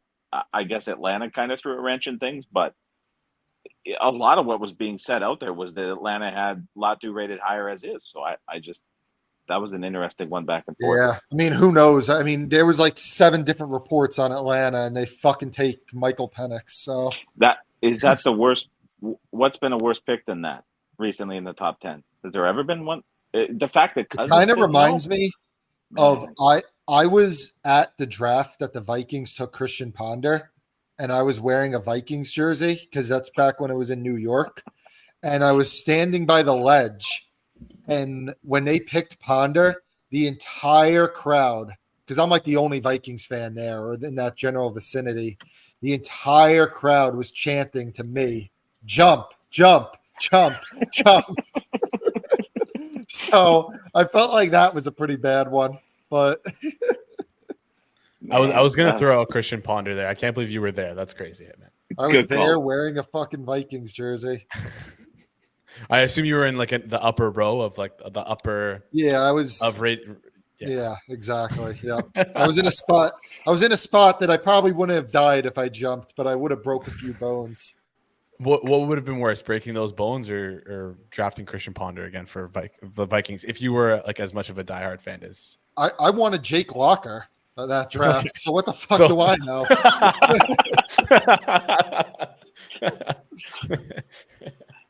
Jason, how many defensive players are we at right now? That's a good question. I'm putting you on the spot. Off the top of my head. Yeah, I'm hoping it's 7. We still have.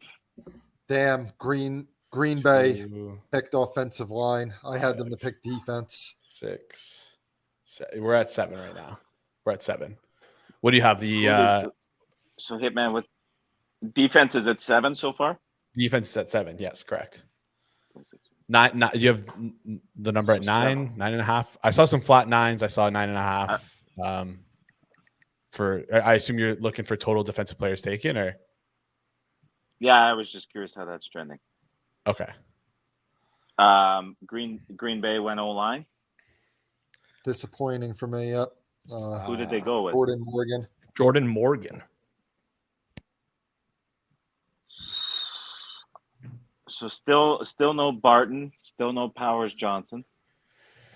Correct. That guy Ricky is swearing that Kansas City is going to take an offensive lineman. Yeah, I saw Ricky say that. That got up to minus 250 last I looked before I went out of there. But so now you have Cowboys, Ravens, and at least I would say the Chiefs in that discussion of O-linemen. And you have Barton, Powers Johnson, Kingsley. Am I missing anybody else? Guyton didn't get taken. Guyton's still not taken. So there's definitely O-linemen out there. Morgan was like definitely, I don't know what the closing prices were on him to go first round, but that's like he was a pretty hefty dog to go first round. Who was? Morgan. Was he? Yeah. Was it that significant? I didn't think it was that. I scraped all the prices. I don't want to open anything up right now to see, but I think it was pretty significant. Okay, so I'm sitting. I need Mitchell. How did I need how'd Mitchell you guys- I need Mitchell over 27.5. Cowboys O-line. Ravens O-line. how'd you guys do on the draft so far? I'm would, ahead, but hanging on here. I'd open up my spreadsheet, but I don't want to cause another crash here of I'm on don't Chrome have now it- instead of You didn't- Firefox. You don't have it on pen and paper? Should have done that this year. You know what? That GRP is onto something. I think I'm probably going to win. I have a few bets left that are substantial. One is Wiggins, third cornerback taken. I don't think that's going to happen, but it is a bet I have. I have KCO line. I also have Mitchell over draft position 27.5, I want to say. I'm kind of disappointed in Jacksonville. Yeah. I mean, their wide receiver room is not the greatest, but I did really believe they were going to go corner there. I did believe that. Gabe Davis and Brian Thomas feel like the same player. But Okay, so I'm not looking at anything. $26 up next. Yep. Bucks 26, right? No. They could- Yeah, Arnold, Morgan. Morgan went 25. The broadcast is so far behind now. I'm glad Right. Green Bay made their pick right away. Thank you, Packers. So we don't have to deal with this horse shit of running down the clock till 30 seconds. I have a decent sized bet on Wiggins over 26.5. And I have Kool-Aid over Wiggins. So I'd like Tampa to not kill me here. Tampa I've was got a to team I didn't even pay dodge attention to them. Mitchell for 2 more. Yeah, same. What was the favorite for Tampa to go in positions? Chop Robbins. Line one way or the defensive other, line. I thought. Yeah. It was D-line. D or O line. Yeah. One of the two lines. I haven't watched the main ESPN broadcast. Have they showed Darius Robinson at all? I mean, who I've knows? been I could see Maybe. Robinson All that. being picked here. Yeah. Local guy in the green room, invited to the draft, fringe first rounder. Maybe this is where What He I ends miss up- on the stream? How was Fezzik? Depends on your point of view. I mean, He he was came in entertaining? and he had a run of things that he said which turned some heads. Can I just jump in here? Fezzik is a very nice guy. Worked with him a bit here at the Hammer. But the weirdest thing he said was when he talked about his long shot bet that he's ready to place, and he mentioned Kelsey Plum marrying Brock Bowers. I was like, where did that even come from? Because Darren Waller was Waller. a tight end for the Raiders. Yeah. That is just the craziest. I don't know. Anyways, The I Bucks are taking Graham Barton. All right, So so we hold on. survived. I survived don't know if Wiggins. I don't know if that's Sorry. good for Cowboys Ravens O line. Adam, I'm sorry. I have to ask you a question. Yeah. Do you know how many U.S. states reach a point further than the southmost point of Canada? Can I clarify what the southmost point of Canada is, or do I have to go blind here? You have to go blind, but it's probably Southern Ontario, like Windsor, I'd say. I was debating like that or Maritimes. Okay, so let's say it's Windsor. So we've got Washington State, Idaho, Montana, North Dakota, Minnesota, Michigan, Easy one in Alaska as well. Alaska, Wisconsin, And then in my head, so there's a bunch in the Northeast. So like Maine, Washington, D.C., New York, New Jersey. What the hell's left of New Jersey between that and Ontario? I don't know. And then like I'm thinking maybe the South Dakota, the northern border, like kind of fringe above that. I don't know how many states I just named. That was like a dozen or so. I'm almost certain I'm missing one east, like one of the small ones on the far east coast. Well, the What only did I reason miss? I'm asking is because Fezzik joined the stream tonight and he immediately ripped that question off to me, like caught me completely off guard. How many did you rattle off? None. I didn't rattle him off. He asked who else was on at the same time. Drew was on with me. Drew said something like 6 or 8, and then I think I said 8 or 10 or something like that. And Like that 12, 13 feels right. Yeah, that's right about, you would think, right? Yeah, so it was 27 was the answer, and which I still don't know is even is it true. really? I'm going to fact check this afterwards. Did anyone? I just did a quick count. I got 24. I used Google Maps. It's hard for me to see the borders, but maybe I missed a couple states, but like it's kind of a bananas. Okay, Yeah, so he proceeded to call me like a I don't want to terrible derail Canadian. from the draft. Hold on. Yes. No, let's hold on. Now, is he going by like latitude line, or is he just drawing the line from the map that he sees that's flat? I don't know. I didn't really want to get into it with him, but this is how the Fezzik part of the program started tonight. If you're asking Hitman, like how was that? Then he proceeded to go on about how the backup quarterback is the second most important position in football. Like, why draft a tackle, left tackle, or something when you could just go up and load up on quarterbacks? I don't know. There was more along the lines. Also mentioned that he was a losing bettor that gets lucky. Yes, did say that. He also signed off. Yeah. He said that he's gotten lucky in all the football contests before. We got some good quotes from him that we can use going forward. To answer Howdy again in the chat, I'm not saying he doesn't know, but I think that probably makes a big difference because, and I could be way off on this, but take a state like Missouri. If you're going on a flat map, it might be really, really close. Mm-hmm. If you're going latitude, it's definitely below. So it affects the count. Well, that was the program with Steve tonight. I wish I was on. Sounds like I missed. Yeah. Who's most likely of all the people? Sorry, go ahead.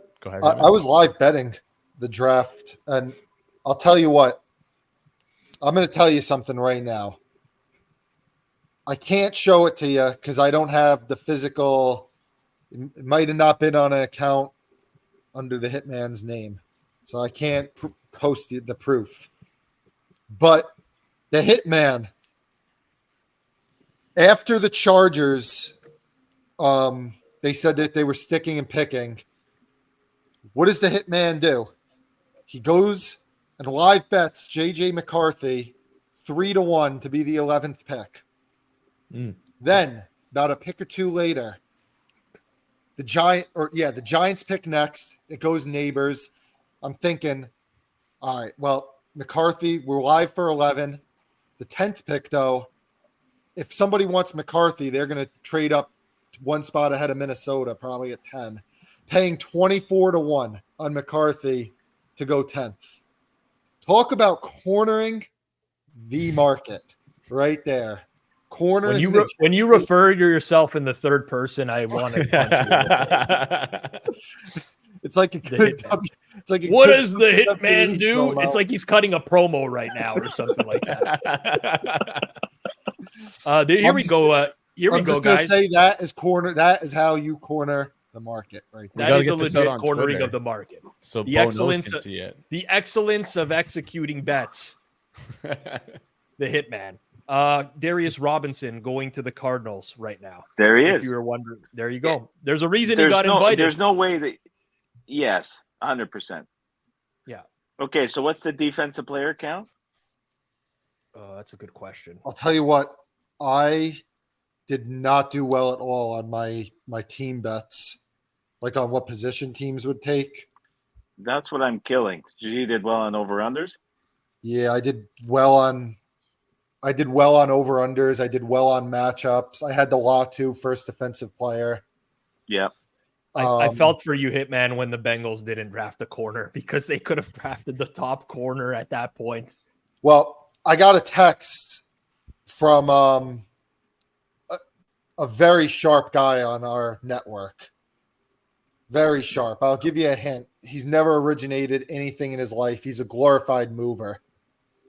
And he sent me like 30 minutes before the draft that Quentin Mitchell to be the first corner was a banger.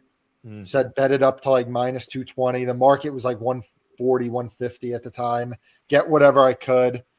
And he said that the Eagles loved him and that they were going to try to trade up aggressively to get him. And what happened? What happened? Goes all the way to 22. Well, yeah, it worked out. It worked out, but the guy went 22nd, and I'm laying minus 200 on this. Yeah. Well, you're incorrect, by the way. I know who you're talking about. He has originated stuff in his life, so don't sell him short. It's just been a bunch of losing bets that he's originated in his life. So I let's be real with the people here. He is an originator. He's an originator of lost funds, is what he is. I'll tell you what, speaking of originating, how about the Hitman? Another, again, third person. How about the Hitman with another? If you remember our Forward Progress show Tuesday, I gave out one pick. It was Dallas Turner over, and we didn't call it a best bet or none of that crap. So probably goes down as a lean, we'd say, right? Yep. Dallas Turner to go over. Another lean winner. There you go. Suma was he's still underwater with his scuba gear after Dallas Turner went over. My guy, Himothy, what's his name? Himothy Shalamat or whatever? Yeah. Himothy and I don't always see eye to eye, but yeah, he seems to be in a lot of different YouTube videos commenting pretty regularly. That seems to me he likes to dig into the depths of YouTube. Just digs in there and just digs and digs and digs. He digs very deep. Comments a lot too. He's been difficult on a lot of streams, but that time he came in with that info, and the two of us cashed. So there you go. There you go. All right, so I'm not missing anything. Dallas, Baltimore, and Detroit's already drafted. Detroit. No, we got Buffalo. We got Buffalo next after Arizona here. So Buffalo. You know, hey, Rob, Buffalo's did you get going sent, wide receiver? I think it's someone we might know mutually. Rob, did you get sent Buffalo D-line today? I did. Yeah. We gonna win? I got some 5-1 Buffalo D-line. I don't think we're gonna win. Yeah, I'm gonna tell you what happens during draft season. Just gonna put it out there. I get serious FOMO, right? Somebody sends me something, I'm gonna bet it because I don't want to lose it. So I have it, but Buffalo just traded. By Buffalo's the way, trading back to who? Let's see. Where are they trading back to? All we know is that they've traded the 28 overall pick. Underdog just tweeted it. Looks like Arizona's on the clock. What? The McAfee stream. McAfee I don't stream's know. not. Should have forward progress on there. I can't zoom on. Sure. Wow. Well, Arizona's on the clock, but they're Poor taking guy. Darius Robinson. Did that already happen? Yeah, thought like Robinson already I hate to spoil it, but the network broadcasts are like 10 minutes behind real time sometimes. It's terrible. I can't handle it. who do we know who's picking 28? We don't know where that So it's pick's been not- traded yet. Buffalo's traded. Jason, could we get a defensive player count? I'm sorry to put you on the spot. I hope it's at 8. I believe we're at 8 right now. With Darius Robinson, we're at 8, right? Darius Robinson, Terrion Arnold, Quinyon Mitchell, Trop Robinson, Jared Verse, Dallas Turner, Byron Murphy, and Lights. Yeah, 8. What do you need? Do you Three more is going to be tough. I need 11. 11. Okay. That's 11's going to be tough.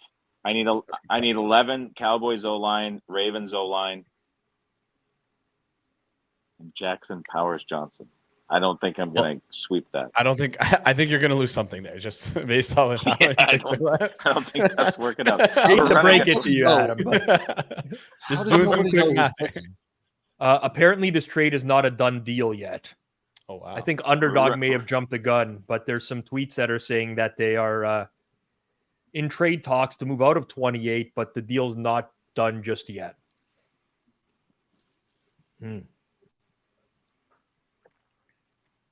I think. Are we running out of Ooh, offensive it's done. linemen? It's done. Or The Chiefs You are got it. trading up to 28. The Chiefs are Ooh. trading up to 28. Who is? Wide So Are it they feels like taking they probably wanted to jump Dallas and Baltimore for an offensive lineman. Offensive line. yeah, Would be I my best guess. yeah. Guyton, that's not good for maybe? me. Guyton is still out there. Yeah. Fisher, Jackson Powers Johnson. They Frazier, wouldn't go. maybe? Would they go Would they go Kingsley this early? Mahomes just put up some emoji. It looks like he's happy. So it's got to be offense. Yeah, they called Mahomes first to let him know that you're going to have some better protection this year. You know what? Maybe we'll get you a center that doesn't snap the ball into the ground on every play. How about that? It's probably Jackson Powers Johnson. That would be great, and then just run deep. Well, no, I'm in trouble here. I can't. I think I'm going to Trying to think of scenarios where everything can win. That's the classic better right there. The classic better move. How can I win all of these plays? I'm running low. I think I'm ahead, no matter what. I've been able to do the math, but they probably. Thomas is gone. Would they trade up for a wide receiver at this point? I don't know. I think it has to would be worthy. Because you're not They jumping Dallas took- and Baltimore. They They I took guess- Worthy? They took Xavier Worthy. Wow. That's You know what? I'm not shitting you. I lost from KC Buffalo O-line. too. I lost KC O-line, but I did have Worthy under 28.5. No, not shitting you there. Can you imagine if he actually turns out to be what he was scouted as at the combine and Buffalo again trades away? Like this is after that Mahomes stuff. So Rashid I Rice can't believe confirmed that. is going to be locked away. Rashid Rice. Rice will is be only going to be incarcerated. suspended for what? 6 4 weeks. games? I think 6. Yeah. Man, Hey, man, that's do you crazy. have the screen flash on your phone when you get a notification? Is that what I just saw? What happened? Does your screen flash when you get a notification? I don't think Well, so. you probably have Underdog, no? Rob, do you have it? I'm getting like about 1 billion alerts at Yeah, once. I'm getting 1 million at a time. Yeah. Okay, that's what it is then. Wow. Now Wow. the Cowboys what will is be it? on the clock. Like, if you're Buffalo, what are you doing? I think O-line. Dallas, we need Dallas linebacker. We need it. We absolutely do not need the Cowboys to draft a linebacker here. When No, you give say me O-line, we, please. yes, O-line, totally acceptable. Totally acceptable. Rob, you worried me with the Worthy stuff, but now that he's gone, Yeah. Yeah, he's gone. That's why the Chiefs knew they had to jump the Cowboys to get Xavier Worthy. I'm not exaggerating there. There was a lot of talk that San Fran wanted him. if San Fran goes Corley, that'll be wild. I guess they haven't traded Ayuk or Debo. Yeah. The Cowboys could go Newton interior line as well. I know they went Mazai Smith last year. That's an option. Guyton, Jackson Powers Johnson are out there. Corners are out there, but I don't think they're going to go that route. Who knows?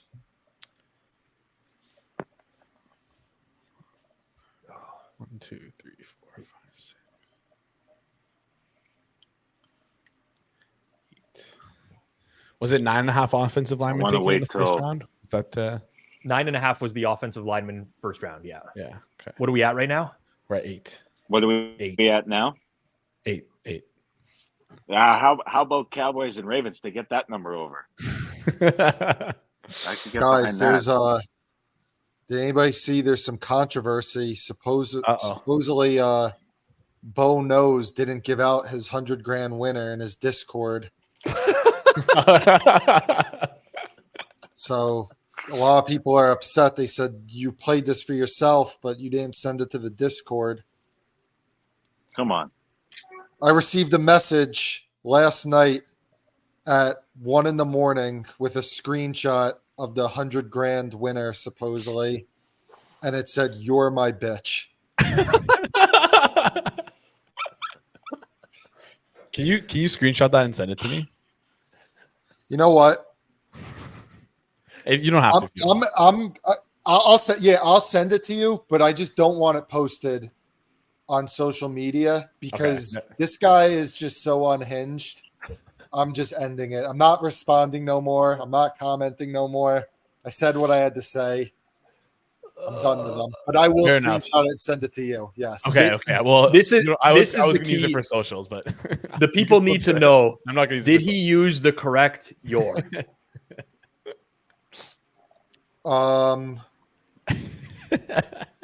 Yes, he did. And He did. He put an asterisk on the I in the word bitch. How do you find yourself in these feuds? I know to be fair, you kind of instigated this one with the tweet. Yeah. Yeah. Oh, yeah, for sure. I mean, I've only gotten in feuds Is with Rob celebrating because it's an O-lineman? He froze up. Is that O-line? Or is he Tyler playing? Guyton, offensive lineman, Oh, are you serious? Oh, Dallas okay, good. Cowboys. Woo. That's an exacta right there for Good. me. I needed that one. Okay. Wait, Good. what? You know what? I had Guyton. What pick was that? 29. 29, I had him I under guess. 29 and a half. You know how much money I had on it? $58. Not nearly enough. 69 cents. Not nearly enough. I'm trying That's to my see. That's I my got new killed thing, by on the way. team stuff. I'm not exaggerating when I say this. That's my new thing for a lot of the recreational books. I make the denominations always end in 69 cents. That way, I think maybe when a trader might look into the account, they're going to be like, "This guy's obviously a joke." You know, this is just it's my working theory. It's not Okay. a terrible idea. Every We bet need- $420.69. Just do that, and you'll be okay. If It's we not a can get, terrible idea. is there another? I think Is there another O lineman on the board right now that makes sense for Baltimore? Who's left? Jackson Powers Johnson is left. Who else could have been? Frazier. Hey, I don't think no. Yeah, this is tough. So Kingsley. Mataya's left. Frazier's not going to go this Mattia. high, or Patrick Mattia. Paul. I don't think so. Yeah, I know it's a tough one. They really wanted it, but I don't know if there's enough left. Yeah, I believe our friend Ricky was on Ravens D line. Was he tweeting about that? Tweeting up a storm about that today? I think Who's he was. left there? It would just be Newton, I think. Newton. Yeah. Yeah. You're saying Newton. That kind of no seems edge rush. Ravens-ish. Yeah, Yeah. it does. This might. It won't decide my draft, but it would probably make it a decent winning one versus not if they go O-line here. Imagine they draft Cooper DeJean and they pair him with Kyle Hamilton at safety. That might very well be what they end up doing, right? That would be Now, part of that was Mike McDonald that made it so great, but Mhm. you're right. Yeah. You're right. Good call. because that would be a pretty solid safety tandem right there. Yeah, shit. I know they want O-line, but I don't think it happens here. That's too bad. who's going to be the first service tomorrow to give out a DraftKings only second round pick for $40 Yeah. limits? I thought that's usually your ETR, service. No 100%. Hitman? I thought that was usually my Hitman. service is retired from draft props. but when I did them, my record was damn good. Yeah. I think the ETR live stream's at noon, if I'm not mistaken. Well, I got to bet everything before then. They're doing a live stream tomorrow for the second round picks. Second round draft props, I saw, yeah. You got to be up early, Hitman. You got to beat them to the punch, man. No golf tomorrow. Nope, that's it. That's Playing it. on the Grint Tour on Monday. We got a tour event. Oh, this is great. I'm coming off a championship win. My last tour event. Yeah, you and a buddy. How many people are involved in this? They do it by handicaps, and I was in the 12 to 16 category, and it's whoever shoots the best in that category. You're already better than me now, man. It's usually like 4 to 7 guys like that fit in that category. Yeah.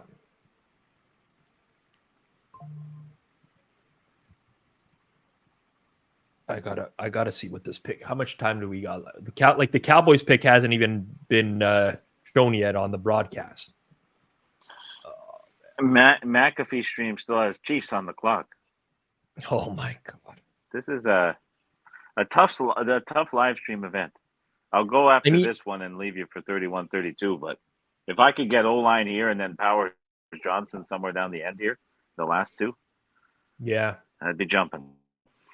I literally don't think. I think my record on teams to pick a position,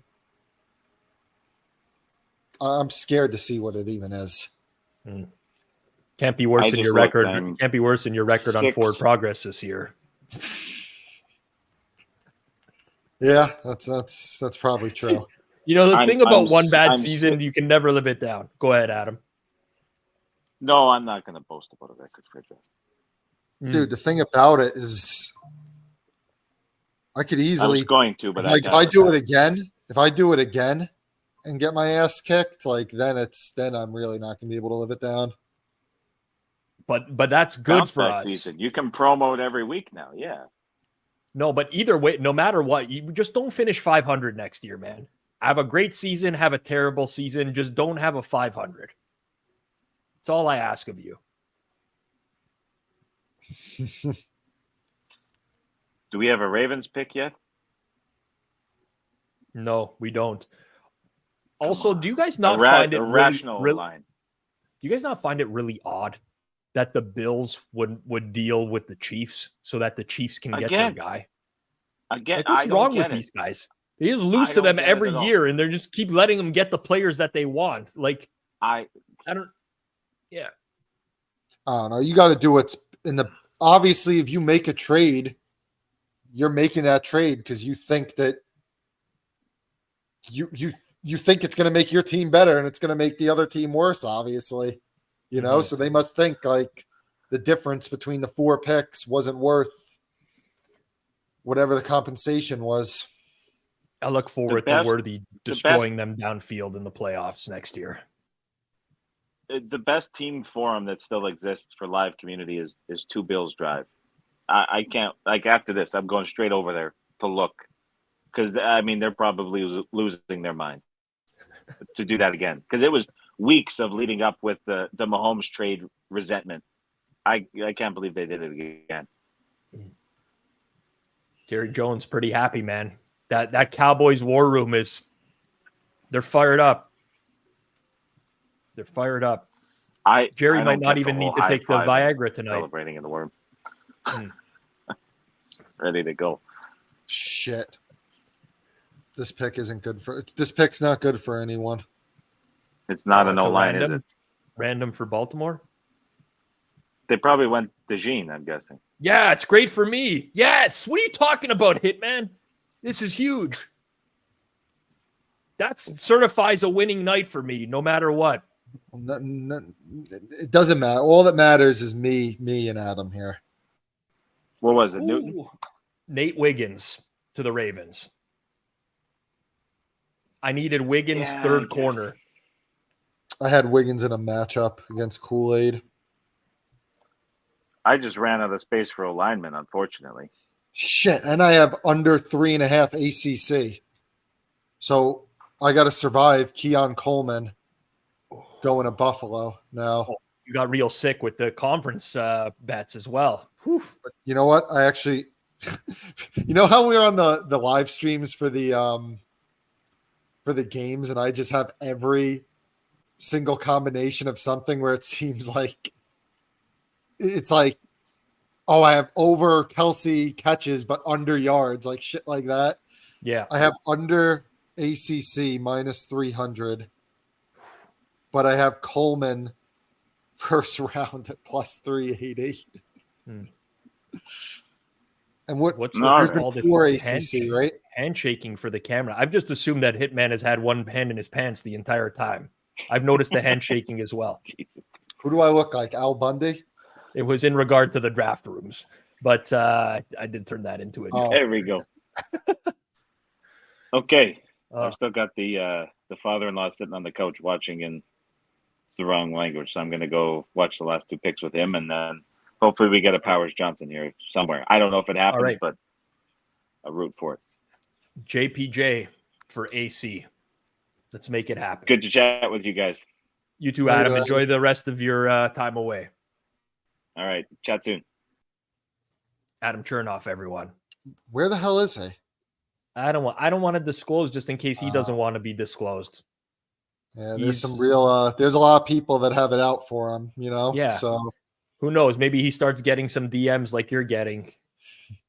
Right? yeah, you mess with the wrong guy.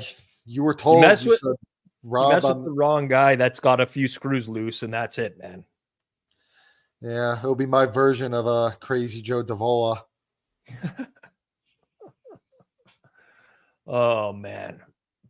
So Okay, we San gotta keep- Fran, I think wide receiver is like an outside chance that could happen. I mean, I think it's clear that probably by next year, Debo or Ayuk's not going to be on that team. Maybe even by this year. Yep. So Honestly, like at this point, they don't have like a they don't have a glaring need like Buffalo does at wide receiver, where they could just take best player available. San Fran could just take whoever's the top of their board and it would be fine. I don't know who that would be. they really need, I feel like O-line, like especially with Trent Williams getting up there in age. Yeah. It's probably their biggest need. But Well, the thing with Sua Mataya is they say that he's not ready yet. Like he would need like a year or two behind someone. So maybe that's not the worst pick for them. They could go DeJean and they could keep him at corner. They could go McKinstry. yeah, they'll probably go Kool-Aid one pick after Wiggins just to spit in my face. Oh man. Guys, don't cut to like keep this going. No commercial pick, like just get this moving.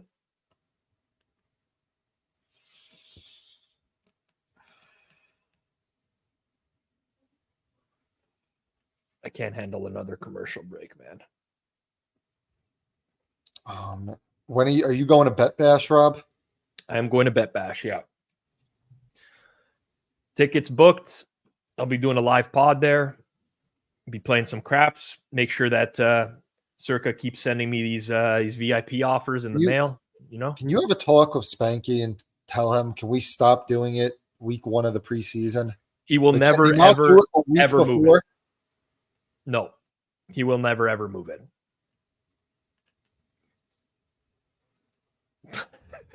Oh, whatever. I'm sure in like 2 years, preseason will be dead, just like Yep. everything else. And because do you know how it's going to die? Because the league is going to get rid of it. That's how it will probably die. So pour one out. I'll get to play a lot more golf in August, and I'll get to go to Bet Bash. I mean, this is all going to be dead at some point. So I might as well just get good at golf so I can enjoy the rest of my life. And that's it. I mean, even if I suck at golf, I still enjoy it quite a bit. My wife and I were getting in an argument about when we were going to have children. We're going to get personal now. Mm. and she's on the camp like this summer, maybe try start, and I'm on the camp. Let's wait another year or something. She said to me when we were arguing about it, she said, I know the reason that you want to wait another year is because you made that bet with your friends that you would be a single digit handicap by the end of this summer. She's not wrong, right? She's right. And I couldn't stop laughing out loud.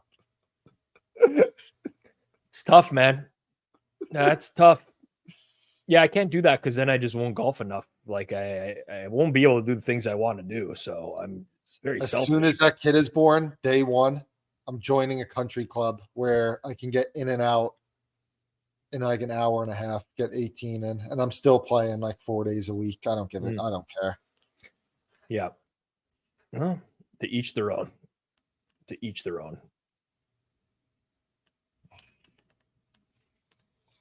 Mm. But she does know you really well. You married someone who knows you really well. Yeah, she was with me before the as GRP would say, before I got famous. Mm. So yeah. Like when I married my wife, she was making way more money than me. I like married up big time. I can't say she's in it for the money. Maybe now she is. Maybe she sticks around for the money, but definitely wasn't there. She did really sewer me tonight for dinner while we're airing stories about our significant others. Mine's going to a wedding tomorrow, and I'm not going. So I got out of that because of day 2 of the draft. So I got a good one. I think the 49ers are picking DeJean. Okay. I'm not certain on that. I've only seen one report of that. We're gonna have to wait and see. We're gonna have to get more confirmation from there. So corners towards the end of the round. So I'm thinking, what the last pick? What school is that guy? Who's the best defensive lineman available? It's the Newton, right? He's from Illinois. And then it's what's that guy? There's another. It's the guy from Florida State. What's his name? I have a bet on him too. Brandon Fiske? Yeah, Fiske. what school is he from? Florida State. Shit, so You're fucked, man. I'm cornering myself. Realize you're fucked right. Oh, Niners are going receiver. No. Wow. Is it Ricky Keon Pearsall. Coleman? Ricky Pearsall. Wow. That's pretty high for him. Wow, that is the stunner of the draft. Wow. Well, no, what's his name? Dude, Penix that's is a way stunner. down on the list. Not that I think he's a bad What player. school, what school is he? SEC. Florida. Florida. Do you happen to know? Because now I'm going to go to bed pissed off. Wait a second. What? Okay. So, Pro Football Focus says DeJean. It's Pearsall. It's Pearsall. What was wide receiver paying out on the Niners? Because I was considering betting that, and I just never even looked into it. I don't know. Had to have been. It's got to be big. Yeah, probably was 10-1 at one point in the process, I guess. This is the surprise pick of the round, I would say. Yeah, I mean, they're getting this guarantees Ayuk or Debo's gone by 2025, maybe this year. Yeah.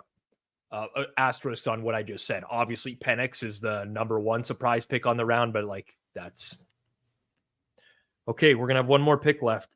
And the how Bills many are the Bills are trading 6, back right? again. Bills are trading back again. There's been 6 receivers, right? Yeah. So this would have been the 6th. So let's say. I mean, I would think maybe a team's trying to jump for a wide receiver to get in front of Carolina, get in front of New England,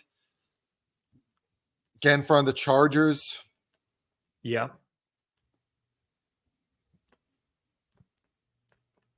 The Panthers are coming into the first round. They had to have traded pick 38 and not It's one pick, right? Aren't the Panthers? No, they picked Yeah, 38. they're 33. They're 33 though, no? Yeah, but they 33 picked and 38 also. They have both. Yeah, 39. Yeah. Or, yeah, so I would don't know what. assume I would No, assume it's they traded the that. screen just switched where they traded up 33 to 32. Who did they want to beat the Bills to? Oh, another wide receiver. The They Bills got must another not wide like these receiver. That'd be receivers. hilarious. I Is it, think it has to be, right? I guess Leggett is the best guess.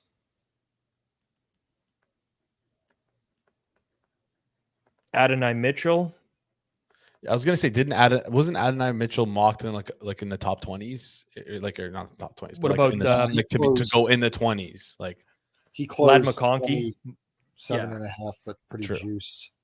Like the only reason you trade up with Buffalo is to get, a receiver. receiver, right? Yeah. I don't. they seem happy. Is it Lad McConkey? I don't know who it is, but they are happy in that Panthers war room. They finally got someone that Bryce Young can throw to for 36 yards a game. Super I'm ecstatic. rooting for Leggett. I have Leggett under 40.5. So that's what I'll pull for. I'll root for you on that. I don't have. I'll There root we for you too. Just Kanish has it all. to Kanish get has it also. Does that change your It rooting sure does. interest? It does. I actually hope it loses right now. It's Leggett. Yep. Let's look at. Wow. like I it. can't believe that interview we had. He really gave away the. He really gave it away. He said the Panthers will take me 33. They traded up to 32. And 7 wide receivers. That was a nice payout for anyone that bet that. Yeah. It's actually surprised. Wow. I'm actually surprised at the amount of receivers that went towards the end of this round. What was the trade? It was a 5th and a 6th for. But did they trade 33 or 38? Because the broadcast 33? shows 33. 33. Yeah. They traded 33 and a 5th for 32 and a 6th. Buffalo got 32. Yeah. Or other way around. Sorry. But it's, I don't know. But I guess Buffalo came out on top because it's an early 5th and a late. Like Buffalo gets the early 5th and Carolina gets the late 6th. So you get almost like 1.5 rounds worth of trade. Yep. All right, Hitman. Hope you won. All right. I don't say that sincerely, but because you are a poor relative to the guy that's trolling you, I hope you can recoup some lost money from NFL season. Listen, I had my Fezzik moment, and I delivered. I posted it before. I didn't pass post it like some people did on their big bridge jumpers. Yeah, and we cashed. I want to just bring in this comment for 1 second. This actually was not a bad. For anyone who said Corley to the Niners in first round, they literally just reached on a receiver that was going to go at the end of the second round. I don't think that was a bad look at all. 49ers went deep down the board. Definitely not going to rip them for that. Yeah, I'm really going to rip Adam Chernoff for taking saying one of the 40 options the Niners had. Yes. Realistically, was going to go. No DeJean first round. All right, later, Hitman. Enjoy, man. Later. Good night, guys. That's Hitman, everyone. That was, we've been live for just over 4 hours. I got to tell you, feels like we've been live for just over 40 hours. That was a slog, but we got through it. Thank you to everyone who tuned in tonight here on Forward Progress. Reminder to check out Pinnacle for all of your betting needs. Use code HAMMER if you do sign up, as it goes a long way in helping support us here. If you're not subbed here, smash that subscribe button below on the way out the door. Make sure you like the stream. We still got a lot more content coming up on Forward Progress. Post-draft, reaction stuff next week.